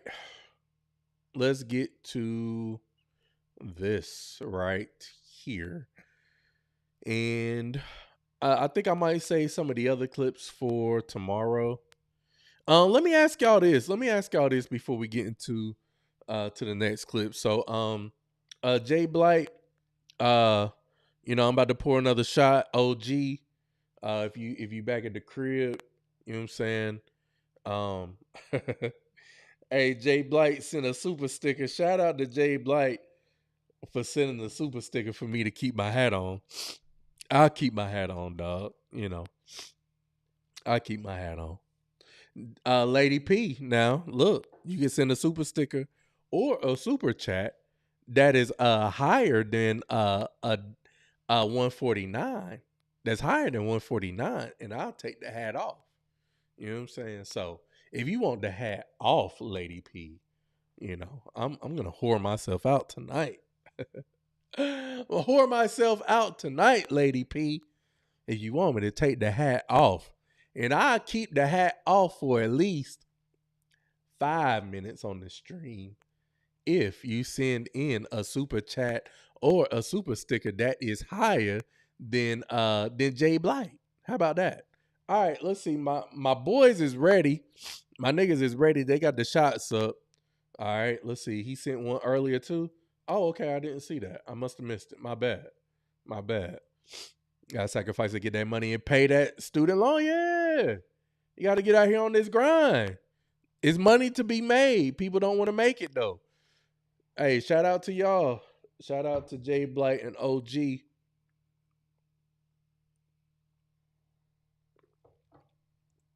Oh, I'm up 540. Oh shit. Damn, I missed that. How did I miss that? Hold up. Okay. I didn't see it. Oh, okay. Got it. Okay. I didn't see it. My bad. I'm walking my dog. Okay, I didn't even see this comment. I'm walking my dog. Okay. All right, man. Forgive me, Jay Blight. Forgive me, my guy. All right. Cool. My bad. My bad, man. My bad. Okay. All right. Well, Lady P, you gotta beat Jay Blight. You gotta give me a you know what I'm saying? I know you're dealing with the apocalypse, the zombie apocalypse over there. But you know, if you want that hat off on the stream, Jay Blight already gave, you know, he already done put $6 in the gas tank, you know. So if you want to give a brother some gas money, you know, to take the hat off, you gotta hit the super chat. You gotta hit the cash app. All right. So let's get to this next one, man. Get to the next one here. So, might have to take the cap off. He can't see. I can't see. Y'all are wilding tonight. Y'all are wilding tonight. Y'all lucky I fuck with y'all, man. Y'all lucky I fuck with y'all, man. All right, that's a bet. Okay. Now, let's see. Let's go here, man. This is definitely delusional here. So, we're going to find out why this young lady here says that she cannot date a man with a 9-to-5. All right. So, she's going viral for this clip right here. So, let me go ahead and pull it up. So, sis says she can't date a 9-to-5 man because regular men who work jobs don't have much freedom to do what they want. This sounds like B. Simone, you know? Sounds like B. Simone. Jesus. You know, when she was on Nick Cannon and talking about how she wanted to be with an entrepreneur and a boss, you know, because whenever she wants to, you know, fly out, she wants her boo to be able to book flights and follow her around and jet set and all this and that, as if he don't have his own business to maintain. But I don't know what's going on with B. Simone right now, but nevertheless, here we go. We're gonna find out why she can't date a regular 9-to-5 man here. Here we go. Date a man that works a 9-to-5 because at 9 a.m. I'm gonna look at flights and be like, hey, want to go to Jamaica? And he's gonna be like, hey, gotta go to work. You can't work from your computer. And he's gonna be like, not my reality. Well, the reality you're in and the reality I'm in is two different realities. I want to go eat lunch in Jamaica and come back. Star, why won't you be with someone more humble? Because I don't plan to dumb down my life. I don't want to live regular. I want to do the most. I did not make all these sacrifices, stay up late at night, walk in the rain with packages and orders, burn my pum-pum trying different products, to be with a man that just wants to live regular. While I'm here on earth, I want everything earth has to offer. I want to be extra. People think being with a rich man has to do with money, but it has to do with character. It has to do with how much you're willing to sacrifice. It has to do with ambition. It has to do with your intelligence. I'm just saying there's more to it than being rich, than the money. Can't date. Man. Jesus. Hey, look, man. Hey, I think a lot of us, you know, 9-to-5 guys, I mean, we're in trouble, man, you know.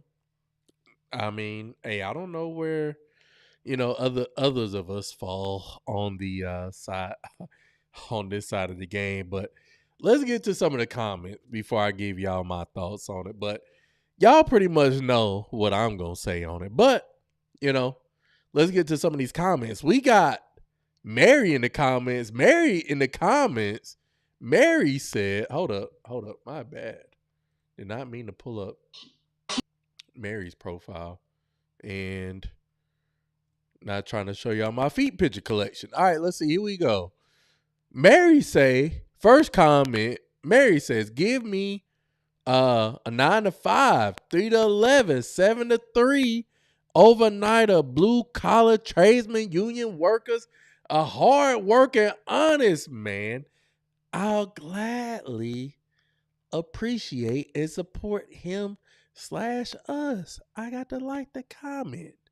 All right. Somebody said they're tired of this conversation button. I'm not tired of this conversation button because it's content for me, okay? You know what I'm saying? Let's be for real. Let her go and find what she desires. I wish her the best of luck. And again, as delusional as it appears to be, you gotta let them go out here and let the market decide. She can want what she wants. I have no issue with as delusional as it is. I have no issues with women wanting what they want. That's all well and good. But the probability of you getting it, you know, and against a man who essentially has all of these other options, why would he choose you? Why would he choose a woman who is dead set on her career, being a boss chick, not wanting to get on his program? You know, why would he choose you over other women who are, you know, down to be on his program? You know what I'm saying? So to fly, and let's be for real about this too. Flying to Jamaica for lunch and coming back all in the same day. You couldn't find a Jamaican restaurant where you at. Motherfucker, we can't find a Jamaican restaurant where we live. Go eat there and then go back to work. You want to spend all this money on a day flight to go to Jamaica for a couple hours and then drive back? Like, not drive back, fly back. That sounds like a waste of money and finances to me. You know, if you was really a boss chick, you would be like, look, man, fuck all of that. The same money that we would use to fly over to Jamaica for a couple hours, like we could take that same money and invest it, you know, whether it's in the stock market, crypto, you know, building a business together. And let's not get it twisted. Why is she acting as though there aren't 9 to 5 positions that don't pay extremely well? Maybe even more stable than her being an entrepreneur. I'm sorry, man. I mean, I'm over the whole, like, these are just, again, delusional expectations, but you know, this is where we're at. Well, go, sis, go. We will take all the men who work 9 to 5. You chase dreams. We're chasing what's real. The least married demographic of women, by the way. They said it, not me. Her. I want everything the world has to offer. The Bible. What does it profit a person to gain the whole world? But okay, they getting biblical with it. And again, I'm not opposed to you know, people getting what it is that they want out of this world. I think that, you know, because we don't know what the afterlife is. Depending on your, religious beliefs and, your background and how you feel about the world. I mean, hey, heaven or hell could be, the afterlife. Some people believe in reincarnation. Some people believe in whatever. Some people believe that like after you leave, there's nothing else. Like, so I will agree with her in the fact that while we're here, we got to take advantage of what we can while we can. However, it's just certain things that are just, you're not being reasonable. You're not being reasonable. And again, the type of men that she's wanting, it's a small select a few men. And I mean, and while she's attractive, I mean, let me pull her up again. And let's see. Do we got her page up here? Yeah, let's see. Let's go to her profile. I mean, 524K followers. She's Jamaican made, Florida raised. You can manifest. That's she definitely come from the B Simone. She come from the B Simone. Jesus. Because B Simone was all about manifesting. So, and I see a couple people that I follow that follow her. All right. But I mean, she's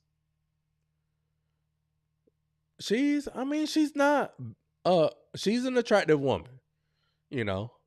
She's an attractive woman. Let's see. Jay Blight say, where the feet at? What the feet look like? I don't know. These pictures look like they was okay. I mean, she making money. Okay. She got sales going crazy. Okay. Everybody got the same body. You can't tell me everybody ain't got the same body though. I think we talked about this last week. Everybody got the same freaking body. BBL'd up. The thigh, the booty don't match the thighs.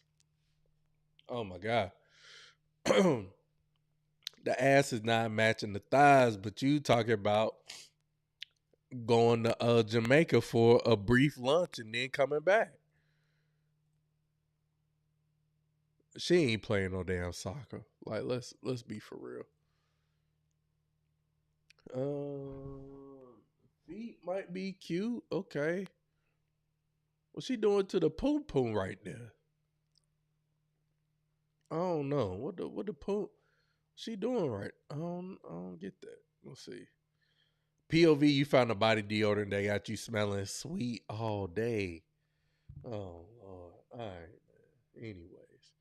All right, man. Let's get to y'all girl Cheyenne Bryant, man. Let's get to y'all girl Cheyenne Bryant, man. Jay Blight, OG, pour up another shot, man. Pour up another shot. Let me know when you got your shot poured. Put a 1 in the chat. Jay Blight and OG, Lady P, if you still up in here, I don't need you taking no rubber tussin shots. All right, get you a shot of water. You carrying a life inside of you. We don't need taking no rubber tussin shots. Okay, baby in the womb, all woozy. Like, what the fuck is my mama doing right now? So, Jay Blight ready with the shot. It's difficult for me to date, and I work 3 to 11, and I do a lot of overtime. And, I'm just going to take no days off because you want to hang out like she crazy. Yeah. Yeah. The booty don't match the thighs. Yeah, exactly, bro. The booty don't match the thighs. If she's Jamaican cook woman, we ain't going there. Yeah. God, making us yardies look bad. That's why I love American girls. Hey, man, look, American girls, they ain't cooking worse shit either. they ain't hitting on a whole lot either. There are Caribbean restaurants all over any city and state that you live in. She just on that bullshit. Jesus. Yeah, for real. Out here being straight up delusional. Facts. Chick can't even get a chub from me. Dame Dash says saving money is for suckers. It is for suckers, man. You let Dame Dash tell it, man. He do broke nigga shit. You know what I'm saying? I don't know if you seen none of his latest videos, but you know, he got the CEO Country Club or whatever. He doing broke nigga shit. Let's see. Guys who are entrepreneurs can't go like that either. They're running a whole business. Exactly. Like, you know, for as much as women want to date athletes and entertainers, like these athletes, they're not traveling out of the country like that until they're all season. They can't just city hop from city to city just because you got a business meeting in whatever city. Like, no, again, man, it's just people just be saying shit. People just be saying words and putting them together, and then you got a bunch of women that will agree with it, and it's just like, nah, it don't work like that. It don't work like that. All right, let's see. Jay Blight ready. OG got a half a shot. Wait, who pregnant? Back shots. Lady P is pregnant. I don't know if Lady P's still in here, but Lady P is pregnant.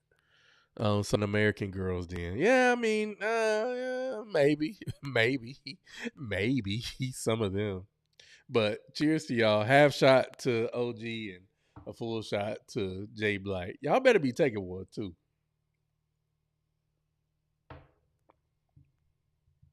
All right. Let's see. All right. Let's go to Dr. Cheyenne Bryant here. And, you know, again, man, we going back in the time machine, back to when your boy was out here first live streaming. All right.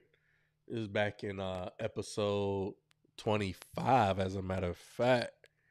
This was, let's see, let me pull it up. Because I've been telling y'all for a minute that Dr. Cheyenne is just not she ain't a real one. Hold on, let me try to scoot this over a bit. All right, let's see. Here we go. Yeah, episode 25. This was over a year ago. All right. When was the exact date on this? January 8th, 2025. We've been on Cheyenne's neck. All right. So, you know, and I'm glad to be on the right side of history with this. All right. So let's see. Let me pull this up. Let me maximize this and, you know, make it bigger. That's what she said, but she ain't really got to say that. But let's see. Here we go. Let's take y'all back real quick. Tonight's topic. All right. So let's see. So Chantel said no. Say absolutely not. All right. Say y'all is like my favorite word. Yeah, y'all. Because sometimes, man, you know, sometimes you just got to say it. Y'all. Yeah, because y'all be on some other shit. Y'all. All right, let's see. Here we go. Let's see. Dr. Cheyenne Bryant, man. Hey, y'all keep on listening to her if y'all want to, man. And listening to loud and wrong advice. But, all right, so let's see. So here we go. Loud and wrong advice. I've been telling y'all that for the better part of a year. Again. You know what I'm saying? Again. That's all I wanted to play right there. That's all I wanted to play. You know what I'm saying? Let y'all know, man. Hey, look. A year ago, I tried to tell y'all. Y'all wanna listen to her And I got other videos of her too, but I felt like I wanted to kick it off like that. So let's get into y'all girl. All right. Let's see where we at. Where my videos at? Okay. So let's start with this video right here where she says that she sees more gorgeous single women. And again, I'm like, man, there's a lot of projection here. And I feel like a lot of women do that. When women talk about projection, I'm like, wow, this is the perfect example. All right, let's see. Here we go. So let's see. Let me pull up this first clip. And let me get it. Let's see. Okay. All right. All right, here we go. Bryant. Cheyenne Bryant. I'm not even going to say that DR word. Cheyenne Bryant says she sees more drop dead gorgeous single women than mediocre women who are married with kids. Now, you got to pay attention to who she talking to. All right, here we go. Or absolutely drop dead gorgeous women who are unwed, single, than I know women who are mediocre looking, body is okay, but they are married, taken care of, and got a whole husband and a family. Let's keep it real, Lisa.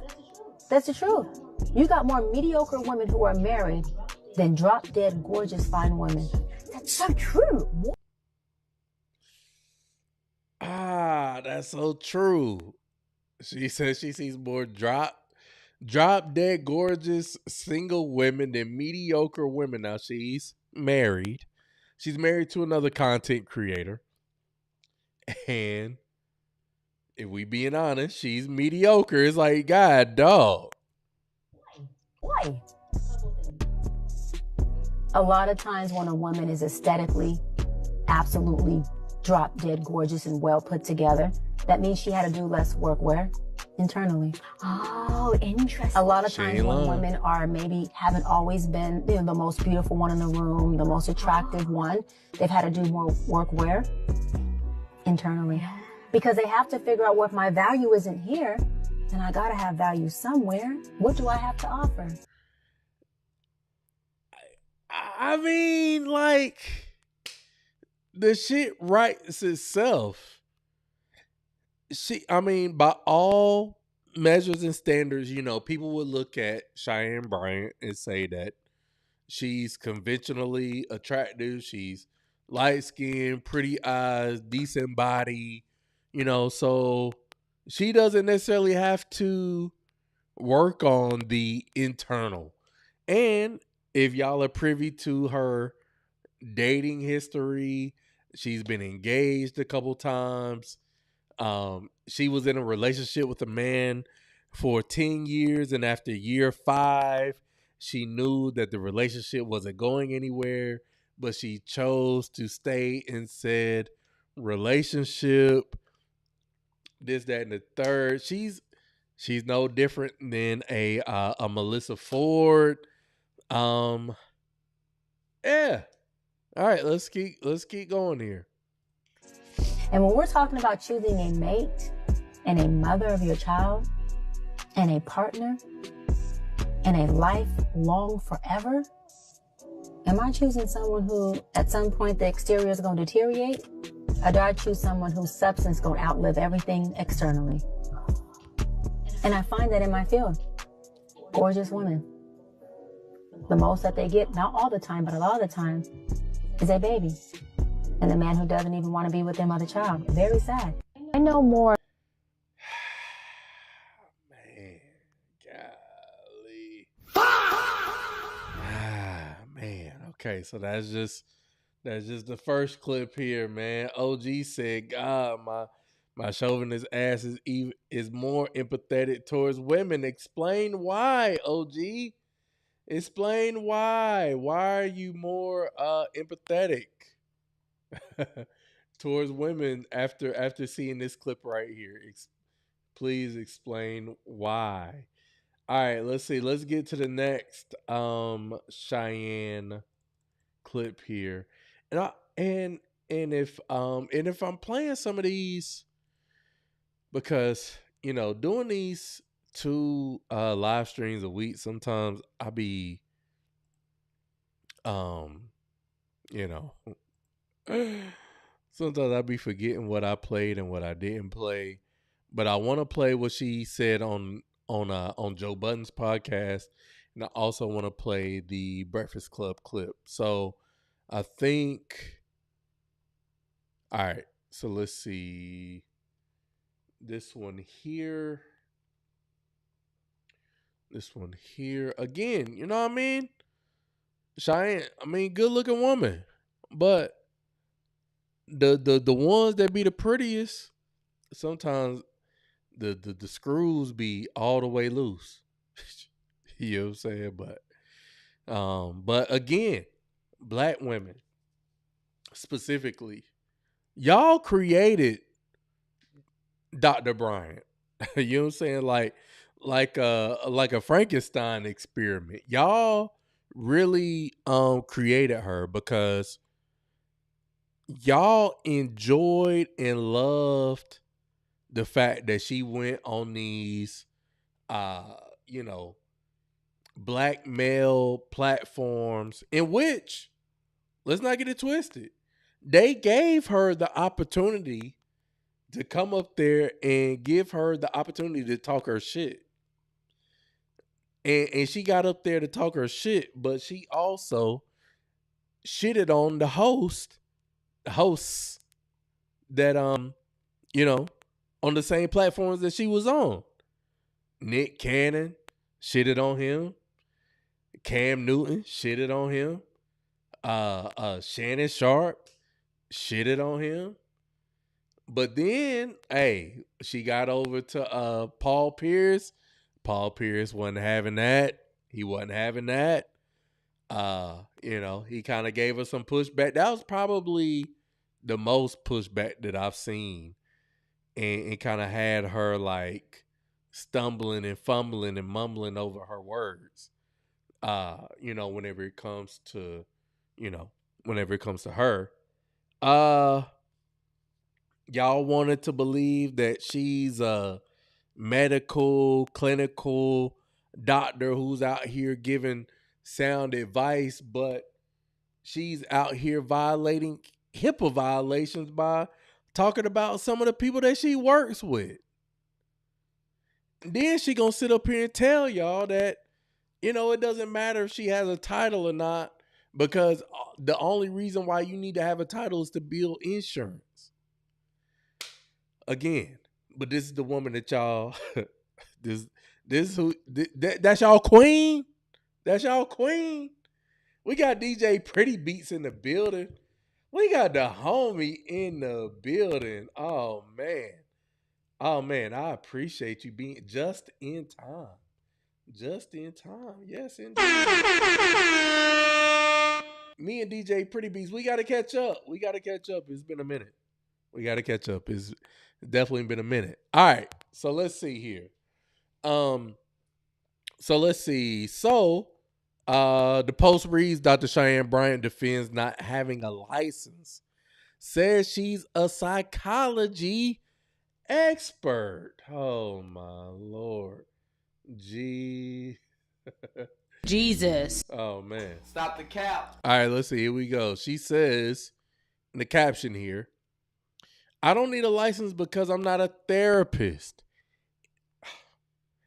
I'm a psychology expert and life coach. I don't understand what's so hard for people to grasp about that. Coaches do not need a license. I do not identify as a therapist.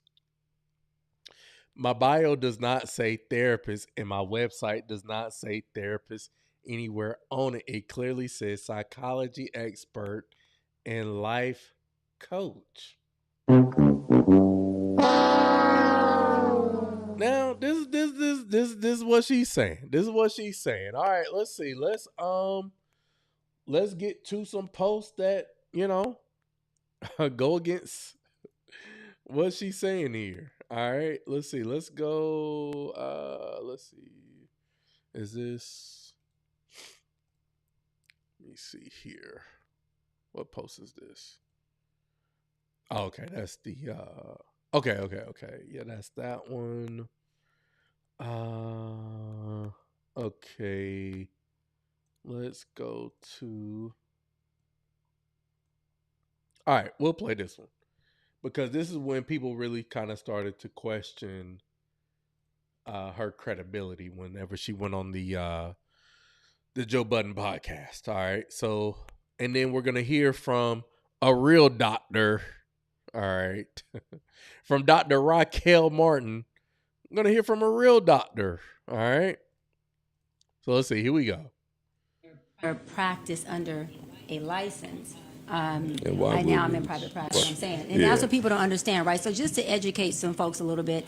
Hello, my name is Dr. Raquel Martin. I'm a licensed clinical psychologist, professor, scientist, and podcast host who specializes in Black health and well-being. And I want to break down a clip from the Joe Budden podcast featuring someone who presents herself as Dr. Cheyenne Bryant. But before we dive in, I want to make something incredibly clear. Having a doctorate does not mean someone is a licensed mental health professional. You can have a doctorate in literature and be unlicensed, and you are still a doctor.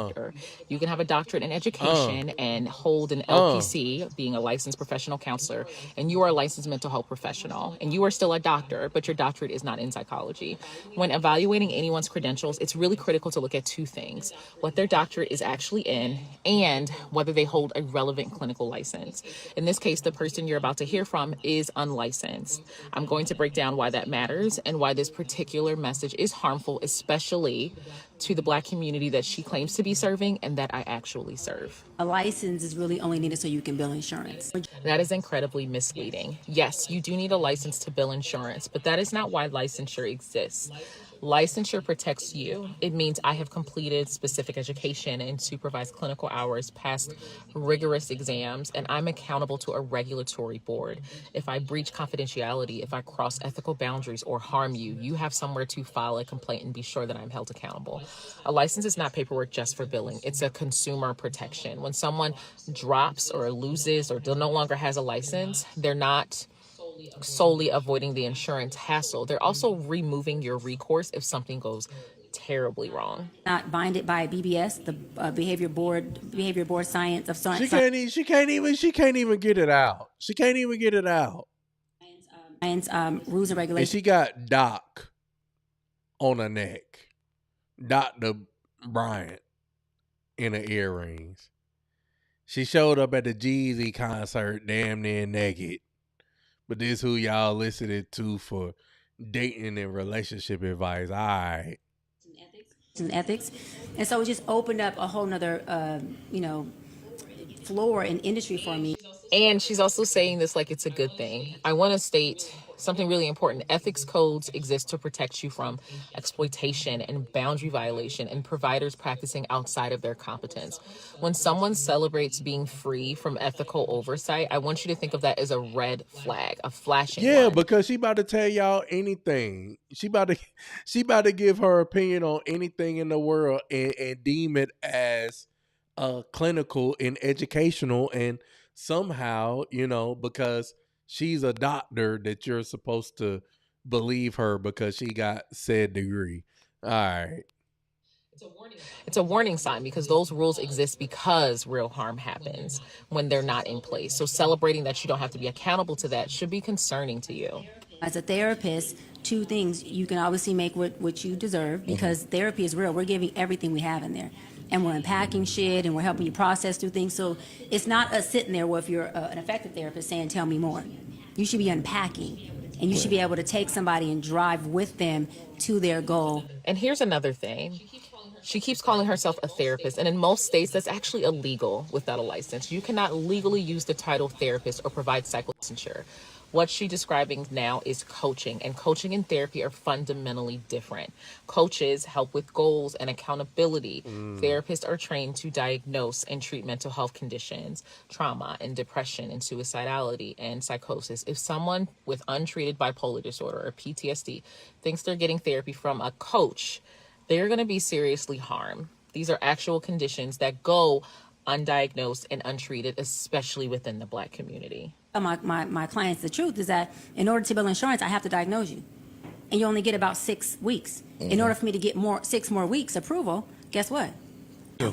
This frames diagnosis as something imposed on you solely for insurance purposes, and that's backwards. A diagnosis isn't a billing trick. It's clinically meaningful information that guides treatment. And to some degree, I mean, I agree with what she's saying.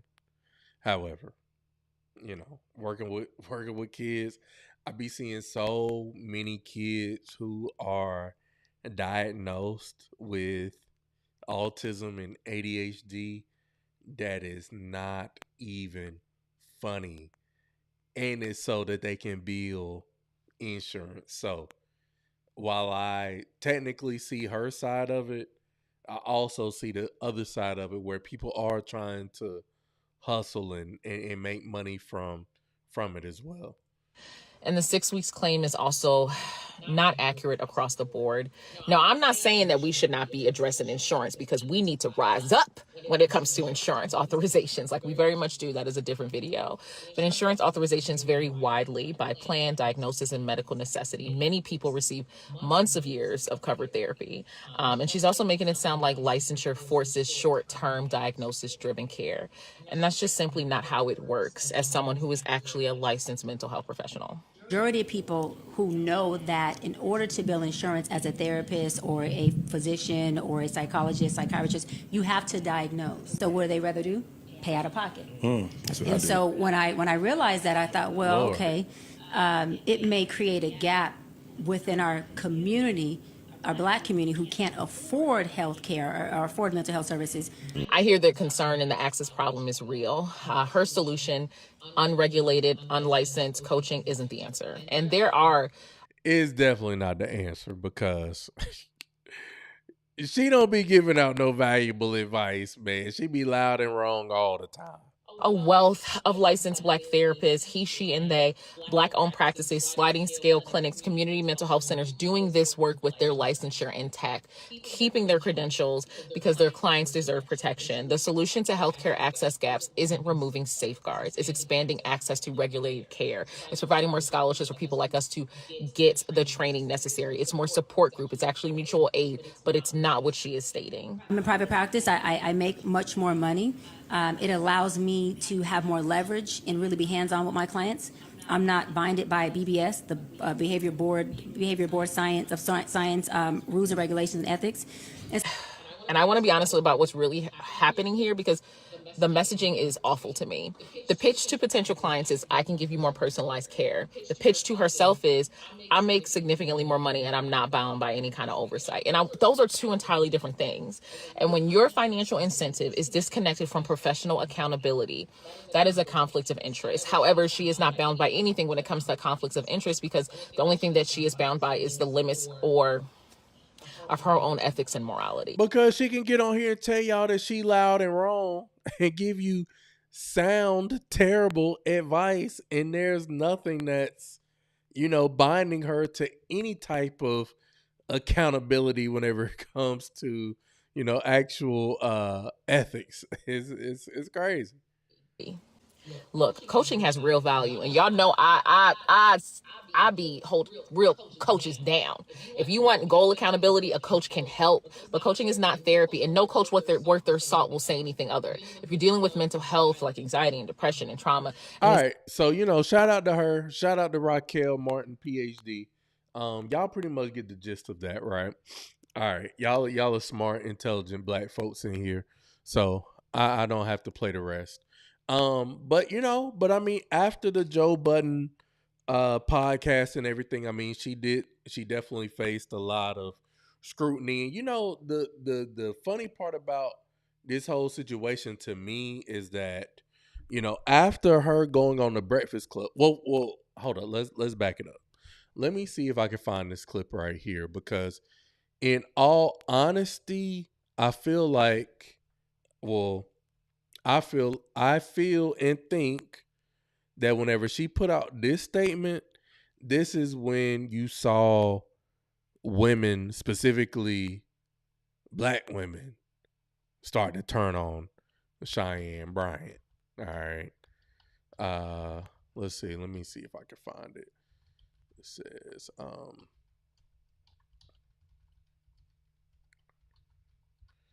because I thought I might have had it saved, but let me see here. Okay. Yes. I got this clip right here. All right. And this was a little while ago. Let's see.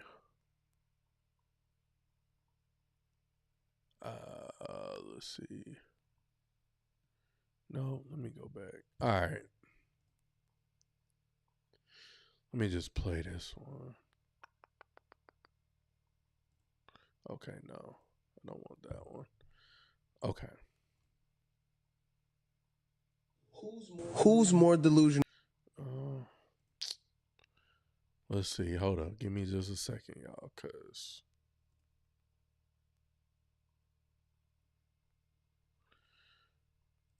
all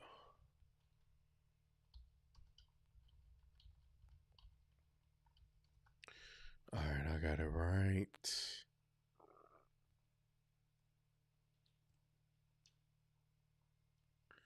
All right, got it right here for y'all. All right, let's see. Here we go. So this was back in February. I didn't talk about this on the live stream, but this is when I feel like a lot of women started to, low key turn their back on on Cheyenne. All right, this was just the catalyst for it. All right, let's see. Here we go. So Dr. Cheyenne Bryant explains why she thinks men take relationships more seriously while some women focus more on financial performance. Here we go. Delusional right now, men or women? Oh, that's a great question. Yeah. Women, y'all know I stand on a mountaintop for you, especially black women. But I gotta say this. I meet better men nowadays than I meet women. Wow. And that's just the truth. There are so many men nowadays who are ready to be married, who are ready to be family men, who are standing on principles, who are, really into and relational with the women that they're dating. Right. And I meet a lot of women who want to play the field, who want to be, more of we have womanizers, but we do have women who are manizers. And when you start to look, manizers, she out here making up words. She making up words. Get women who want a man to just perform, right? Which goes into the same field as gold digging. That's a woman who is considered a manizer. And unfortunately, I meet a lot more, men who are like, Doc, I'm ready to get married, or, I'm ready for the next step. And women who either are not there yet, or they're saying they're there yet, but their behavior that they're exhibiting and their inability to be able to nest in a man and allow him to lead her is not allowing the relationship to really take the course that the man is trying to lead them to. Men who are like, okay, so again, I mean, men been saying it all day that we feel like when it comes to dating and relationships that women are definitely more delusional in terms of their dating expectations, what they're looking for, and X, Y, and Z. But, when we say it, we're deemed as, y'all hate women, your mama black, X, Y, and Z. But, when Dr. Cheyenne, why did I say doctor? When Cheyenne says it, hey, the women didn't like that shit either. Let's see. You know what? This was on Spiritual Word too. So let's see. Let's see. Someone said I agree to an extent, because most of the women that I come across that are ready, quote unquote, ready to be married according to themselves, are not truly ready mentally or emotionally. They just think it's time because of their age, desire to be married, and because they may have a decent career, but the communication skills, emotional intelligence, and maturity is not really there. Most women marry for love. Most men marry for love, and most women marry for stability. Huge difference. Focus on yourself, fellas. Let's see. Where are these men located? She trying to find where they at. A woman can only rise to the level of a man's commitment to the vision God placed in him. Where are these quote unquote ready to be married men? Probably not the ones you paying attention to. Women love you until their feelings change. I run across a lot of good men who are single, intentional, and want to be married. There's no shortage. Again, I mean, men still hold relatively traditional values. Man, can OG and Jay Blight stop chatting in the group chat? Y'all fucking it up. Especially in the black community. IG and social media in general has turned out romantic interactions almost completely transactional. We are way past the point of no return. All right. So, okay. So let's see. So let's fast forward to the Breakfast Club interview. Let me pull that one up real quick. All right.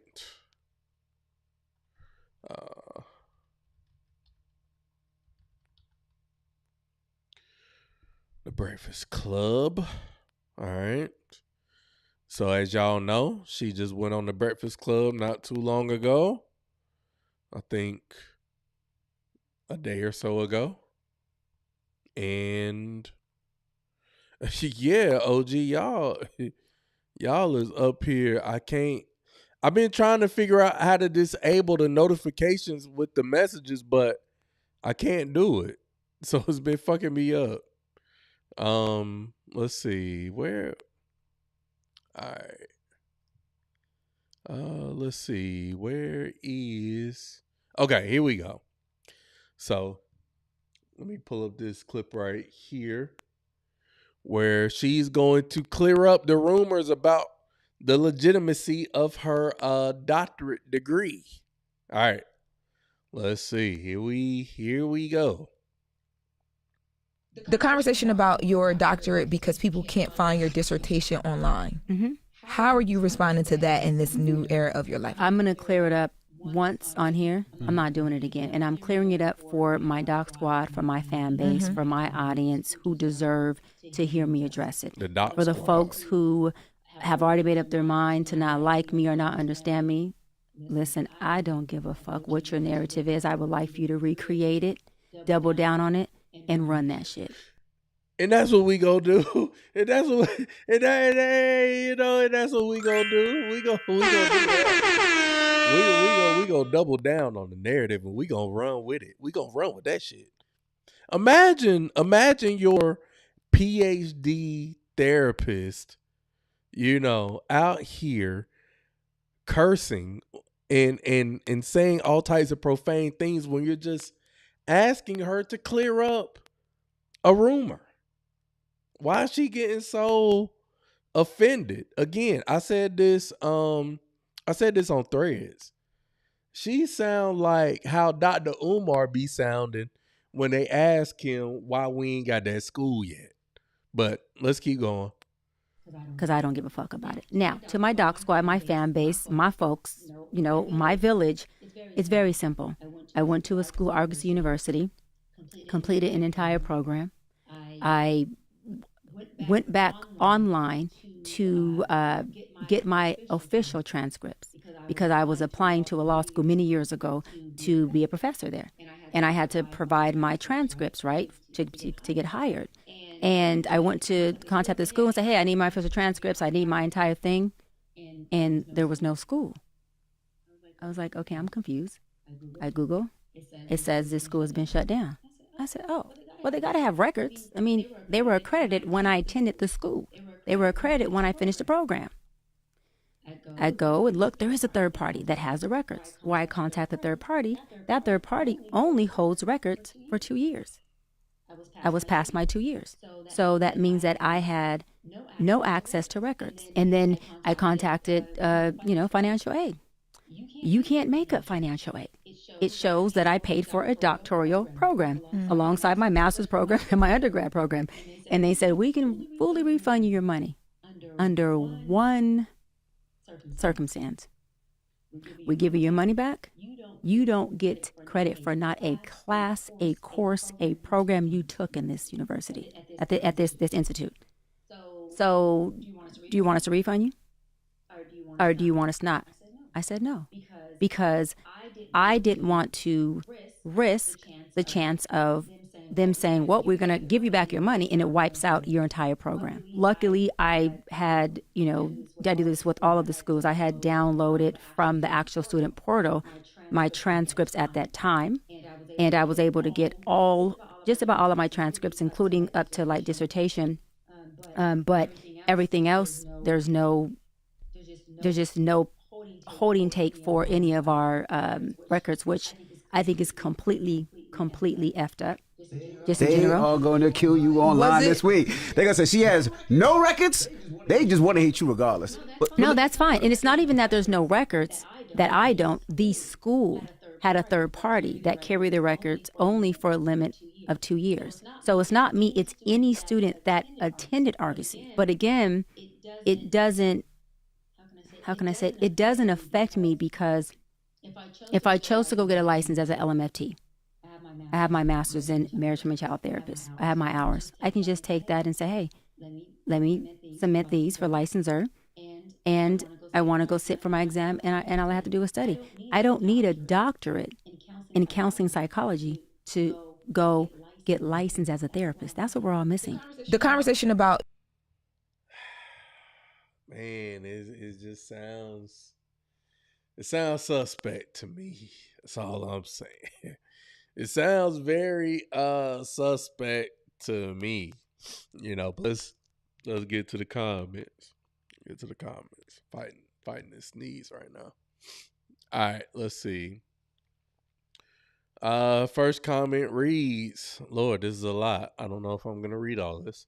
This is not good therapy. I don't give a fuck about people is never a good thing to say for someone that's supposed to be for the people. Yeah, she said this is for the dot squad and for her fans. You know what I'm saying? What's wrong with saying, hey, you know what? I've had some experiences in life. There's some people that are going to resonate with my story and with my plan of action, but there's some that are not. Why come on here saying F people? I'm only clearing this up for my audience. Why not try to do it with love as a therapist, as a person for the people? Because she's not a therapist. Lord. Woo child, the internet. Go keep roasting her, just plead the fifth. She's not a doctor.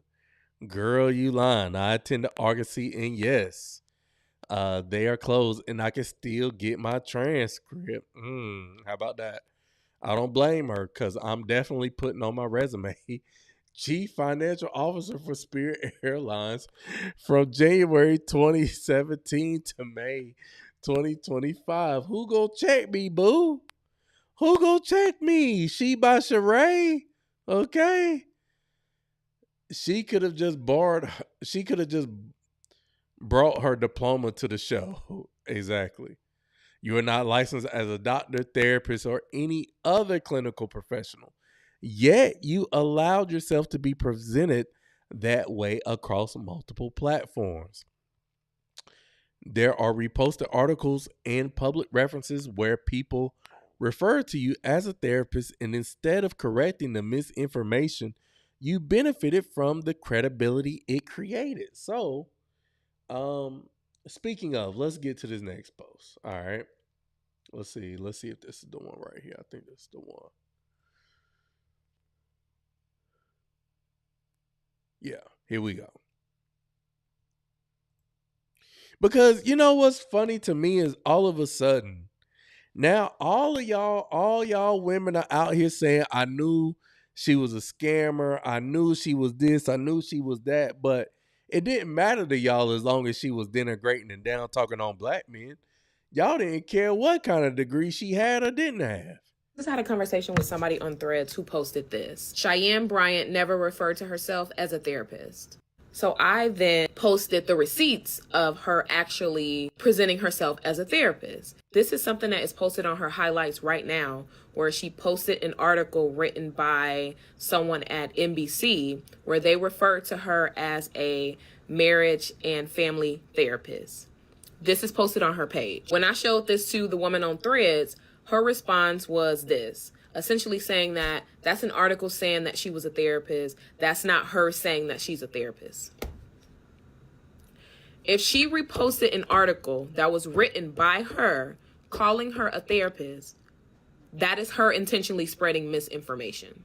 And when it comes to these small publications, everyone knows that you can write in or pay to have an article written about you. And even if that wasn't the case with this particular article, they did not just claim that she was a marriage and family therapist out of nowhere. They got that information from her. I also mentioned the fact that there is a video out there where, while telling a story of a past client, she said these words. It's so bad. It was like my first year of being a therapist. The girl was still going back and forth with me, debating on whether a license is needed to practice in the mental health field. I just don't understand why so many people think that this is okay. If there was a person pretending to be a medical doctor, doing surgeries, seeing patients, treating patients, but did not have a license or the degree required to be a medical doctor, I feel like people will understand a little bit more. There is no way that anyone would allow a surgeon to perform surgery on them or anybody they love if the surgeon said that they're not licensed and licensing is not important. And let's just call a thing a thing. The only reason why y'all are defending her, the only reason why y'all are arguing back and forth online with actual professional therapists, with people who have earned not only the degrees, but the license to practice therapy, is because of how she look. Mm-hmm. The way that people are arguing and defending this woman is the same how people argue and defend the president of the United States, even though it's been proven that he is not qualified to do the job that he's doing. I get that y'all like her. I get that she is pretty. I get that the body is tea. But we have to be so fucking for real. Nobody should be misrepresenting themselves as a therapist. Nobody should be calling themselves a doctor in a professional setting if their doctorate is an honorary degree. Nobody should be seeing clients or having sessions if they are not licensed or have the education to do so. I don't even know why this is up for debate. Y'all tripping. She said y'all tripping. She said y'all being delusional out here. Again, I think there's a combination of reasons why people are coming to her defense. And and the main thing being that, it could be, her look. It's the same reason why y'all wanted to come to Meg Thee Stallion's defense, but they came to her defense because she's light skinned, cute, pretty eyes, and she can put words together that make coherent sense to the delusional. But when you get down to the brass tacks of it, me and OG, we was talking about this on Threads. We don't even know if she got her bachelor's. Like, let's be for real. We don't even know at this point if Cheyenne has even obtained her bachelor's degree, at this point. And the fact that, again, people are saying that, hey, they went to the same university that she went to, and they were still able to, give me a second. They were still able to obtain their transcripts. Even if, the college shut down, they lost their accreditation or whatever, they were still able to, obtain their transcripts. And like Yachty said earlier, what college do y'all know that gives out refunds for a college degree? I never heard of a college institution ever giving a student the option of, hey, do you want your we can give you your money back, but you can't get these college credits. Or, you know, I mean, you can get a degree and the college credits, but you're not gonna get your money back. And she says, "Oh, well, you know, hey, y'all just I don't want the refund. Y'all just keep it or whatever." Beyond me. Let's see. There was another point that I was gonna make in regards to her, but I can't think of it right now. Let's see. Mary says I got reimbursed for my certificate program because the school was defunct. Yeah. Defensive. Okay. You don't need a license to practice illegally. You definitely don't need a license to practice illegally. Yeah.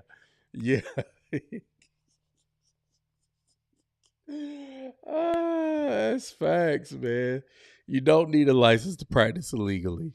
That's facts. You know how many people got their teeth and butt done in a garage at the same time?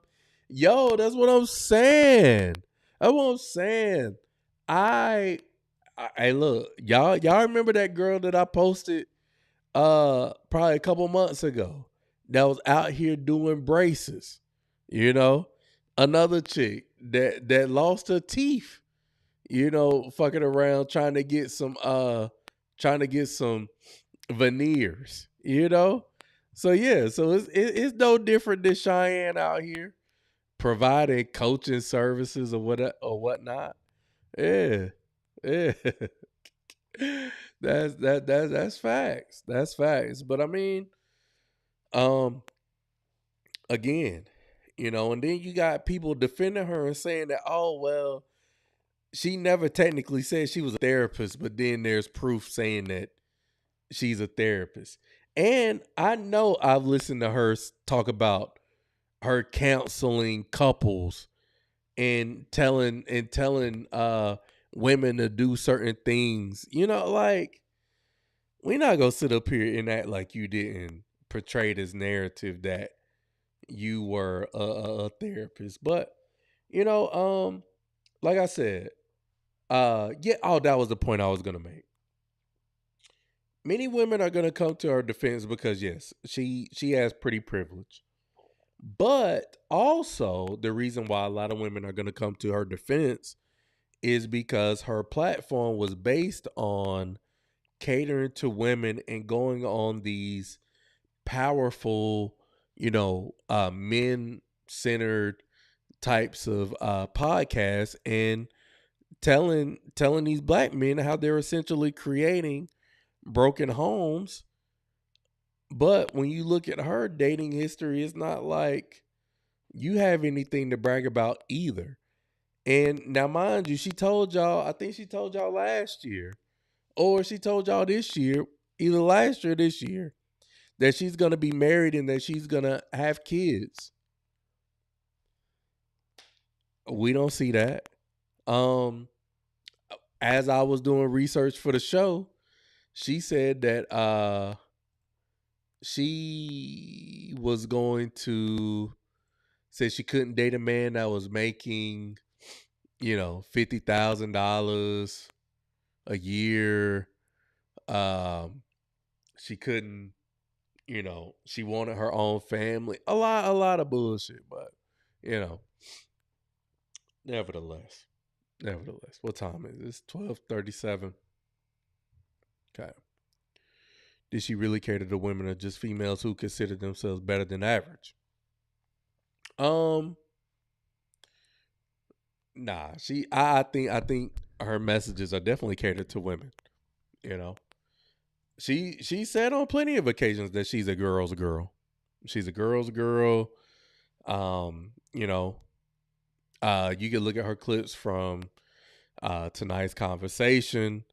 The way that she's, I mean, in those conversations that she's had with Cam Newton, Nick Cannon, Shannon Sharp, I mean, it was never a matter of, you know, she leaned more towards being balanced. she said some things that have been. I mean, a broken clock can be right, twice a day. And I mean, I'll give it to her. I mean, she said some things here and there that have, I'm like, okay, I can agree with her, but there's definitely other things where I'm like, man, hell nah. she is off base here. Um, so yeah. So that's but again, man, I think that, with social media and how fast things move within the news cycle and, just everything else that's out here. This will be a talking point for a week. For a week or two, just like the Stallion and Clay Thompson situation. I mean, I haven't heard anybody talking about that for the most part this week. So only thing she got to do is lay low, let this blow over, and then whenever she decides to pop back out, do another podcast, do another podcast with another celebrity athlete, and go on there and talk your shit and let that clip go viral, and the sisterhood will be back in your good graces. And she'll be fine, because those are the times that we live in now. So, I think cancel culture is over with. So, they back on Cardi. They talking about Cardi now because her and Stephon Diggs done got back together. They done got back together. I was looking at some previous posts with me covering whenever she got pregnant. And I'm like, wow, okay. Is where so, shout out to Stephon Diggs, man. He beat that case. They did, and they're fighting already. Oh man. Did you Yachty, did you send me a clip of that? If you sent me a clip of that, I'll definitely check that out. Let's see. I didn't know that they were fighting already. They just got back together. Okay. All right, let's see. Let's see if I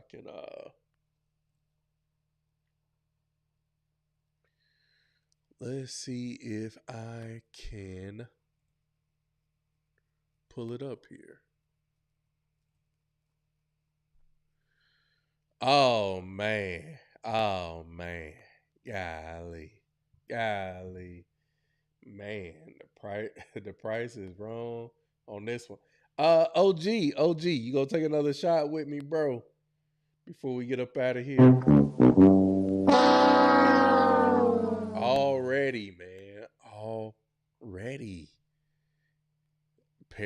Love in Paradise. This ain't gonna be on. There's a page called Being Black and Lit. And on this page, I swear, man, this is like the Cardi B fan page. But here we go. Cardi B and Stephon Diggs were seen arguing outside a coffee shop in Maryland. They just got back together. There's no audio.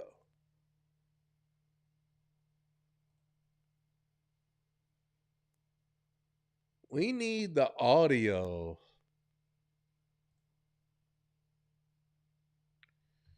What is up with that?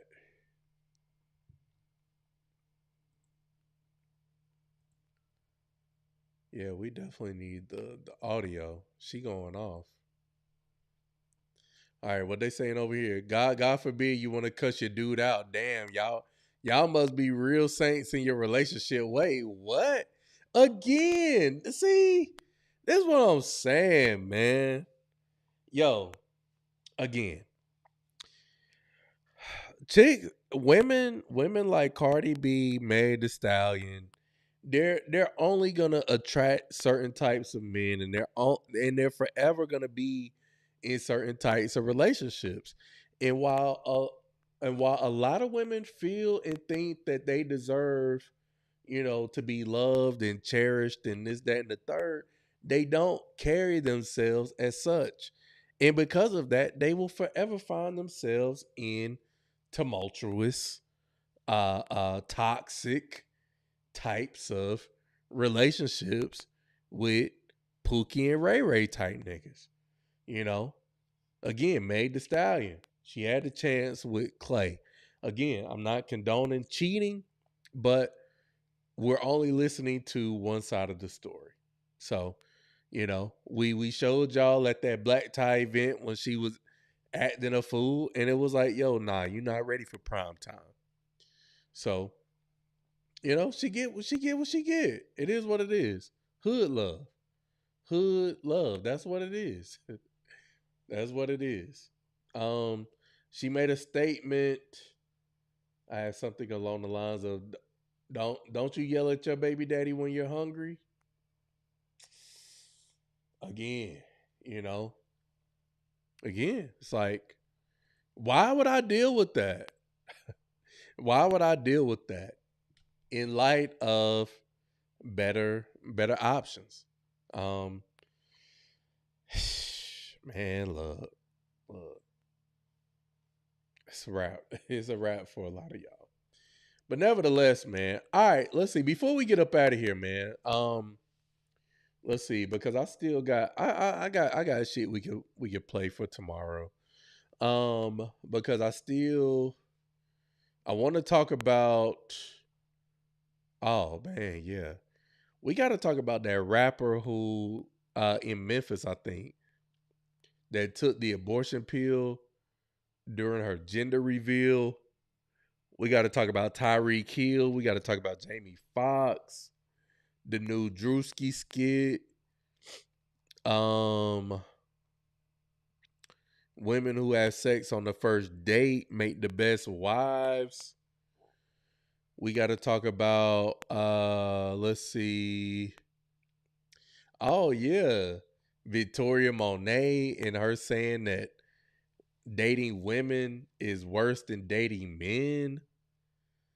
A woman is going to tell you men are gay if they like a certain thing too much. Yes, it's a lot, man. We're going to come back tomorrow. All right. But, or I might, yeah, we'll come back tomorrow. All right. But it won't count as an episode because episode 99 is going to be next week. We just going to be off the cuff tomorrow. But y'all already know, man. Y'all know I'm a Drake fan. Y'all know I ride with Drake. But I wanted to see what y'all want to do as far as a potential listening party. So one idea that I thought about was, all right, we do our regular stream, and once Iceman drops, jump off the stream, come back on, and do like a midnight listening party as soon as it drops. Or we could do it like we could come back on Friday night and do like a Friday night stream. We listen to the Iceman album, react to it, and what have you. So, what do y'all want to do, man? We can come back on at midnight, or we could do it Friday night. You know what I'm saying? I'm open to either or. Let's see. I didn't know if OG got another. If OG still up in here, man. If you got another shot. Let's see. If anybody got a shot, put a 1 in the chat. I'll take one more shot, and then we're gonna get up out of here, man. But it's been a fun show. Well, it's funny. You actually introduced me to her. Hold up. Maybe I'm lost. Let's see. It's situational. Some women walk in morals and men still do what they do. I mean, it's true. It's true. Friday I'm seeing Schuler King. Okay. Okay. You seeing Big Eyes on Friday. All right. OG ain't got no shot. Okay. Looks like I'm by myself. All right. Okay. So cool. Well, I think for tomorrow, it'll just be a cool little Thursday night stream. I watch the replay. I'm gonna be occupied. What you gonna be occupied with, CC? CC gonna be occupied. I can only imagine what you gonna be occupied with. I'm gonna take this shot by myself then. Cheers to me. What you gonna be occupied with, CC? Inquiring minds want to know.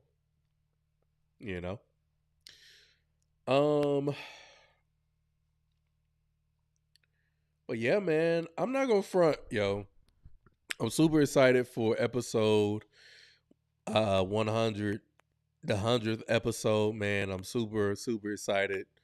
I really want this episode to be, one of them ones, man. So, good to see CC back in the chat, it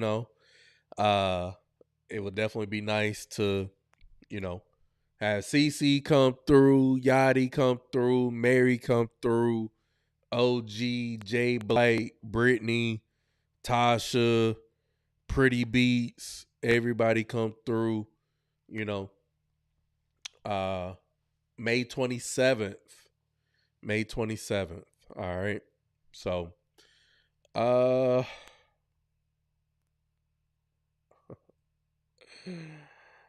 be spending time with someone as well, like I said. Okay, all right. Do your thing then. Okay, all right. Well, hey, I guess catch the replay.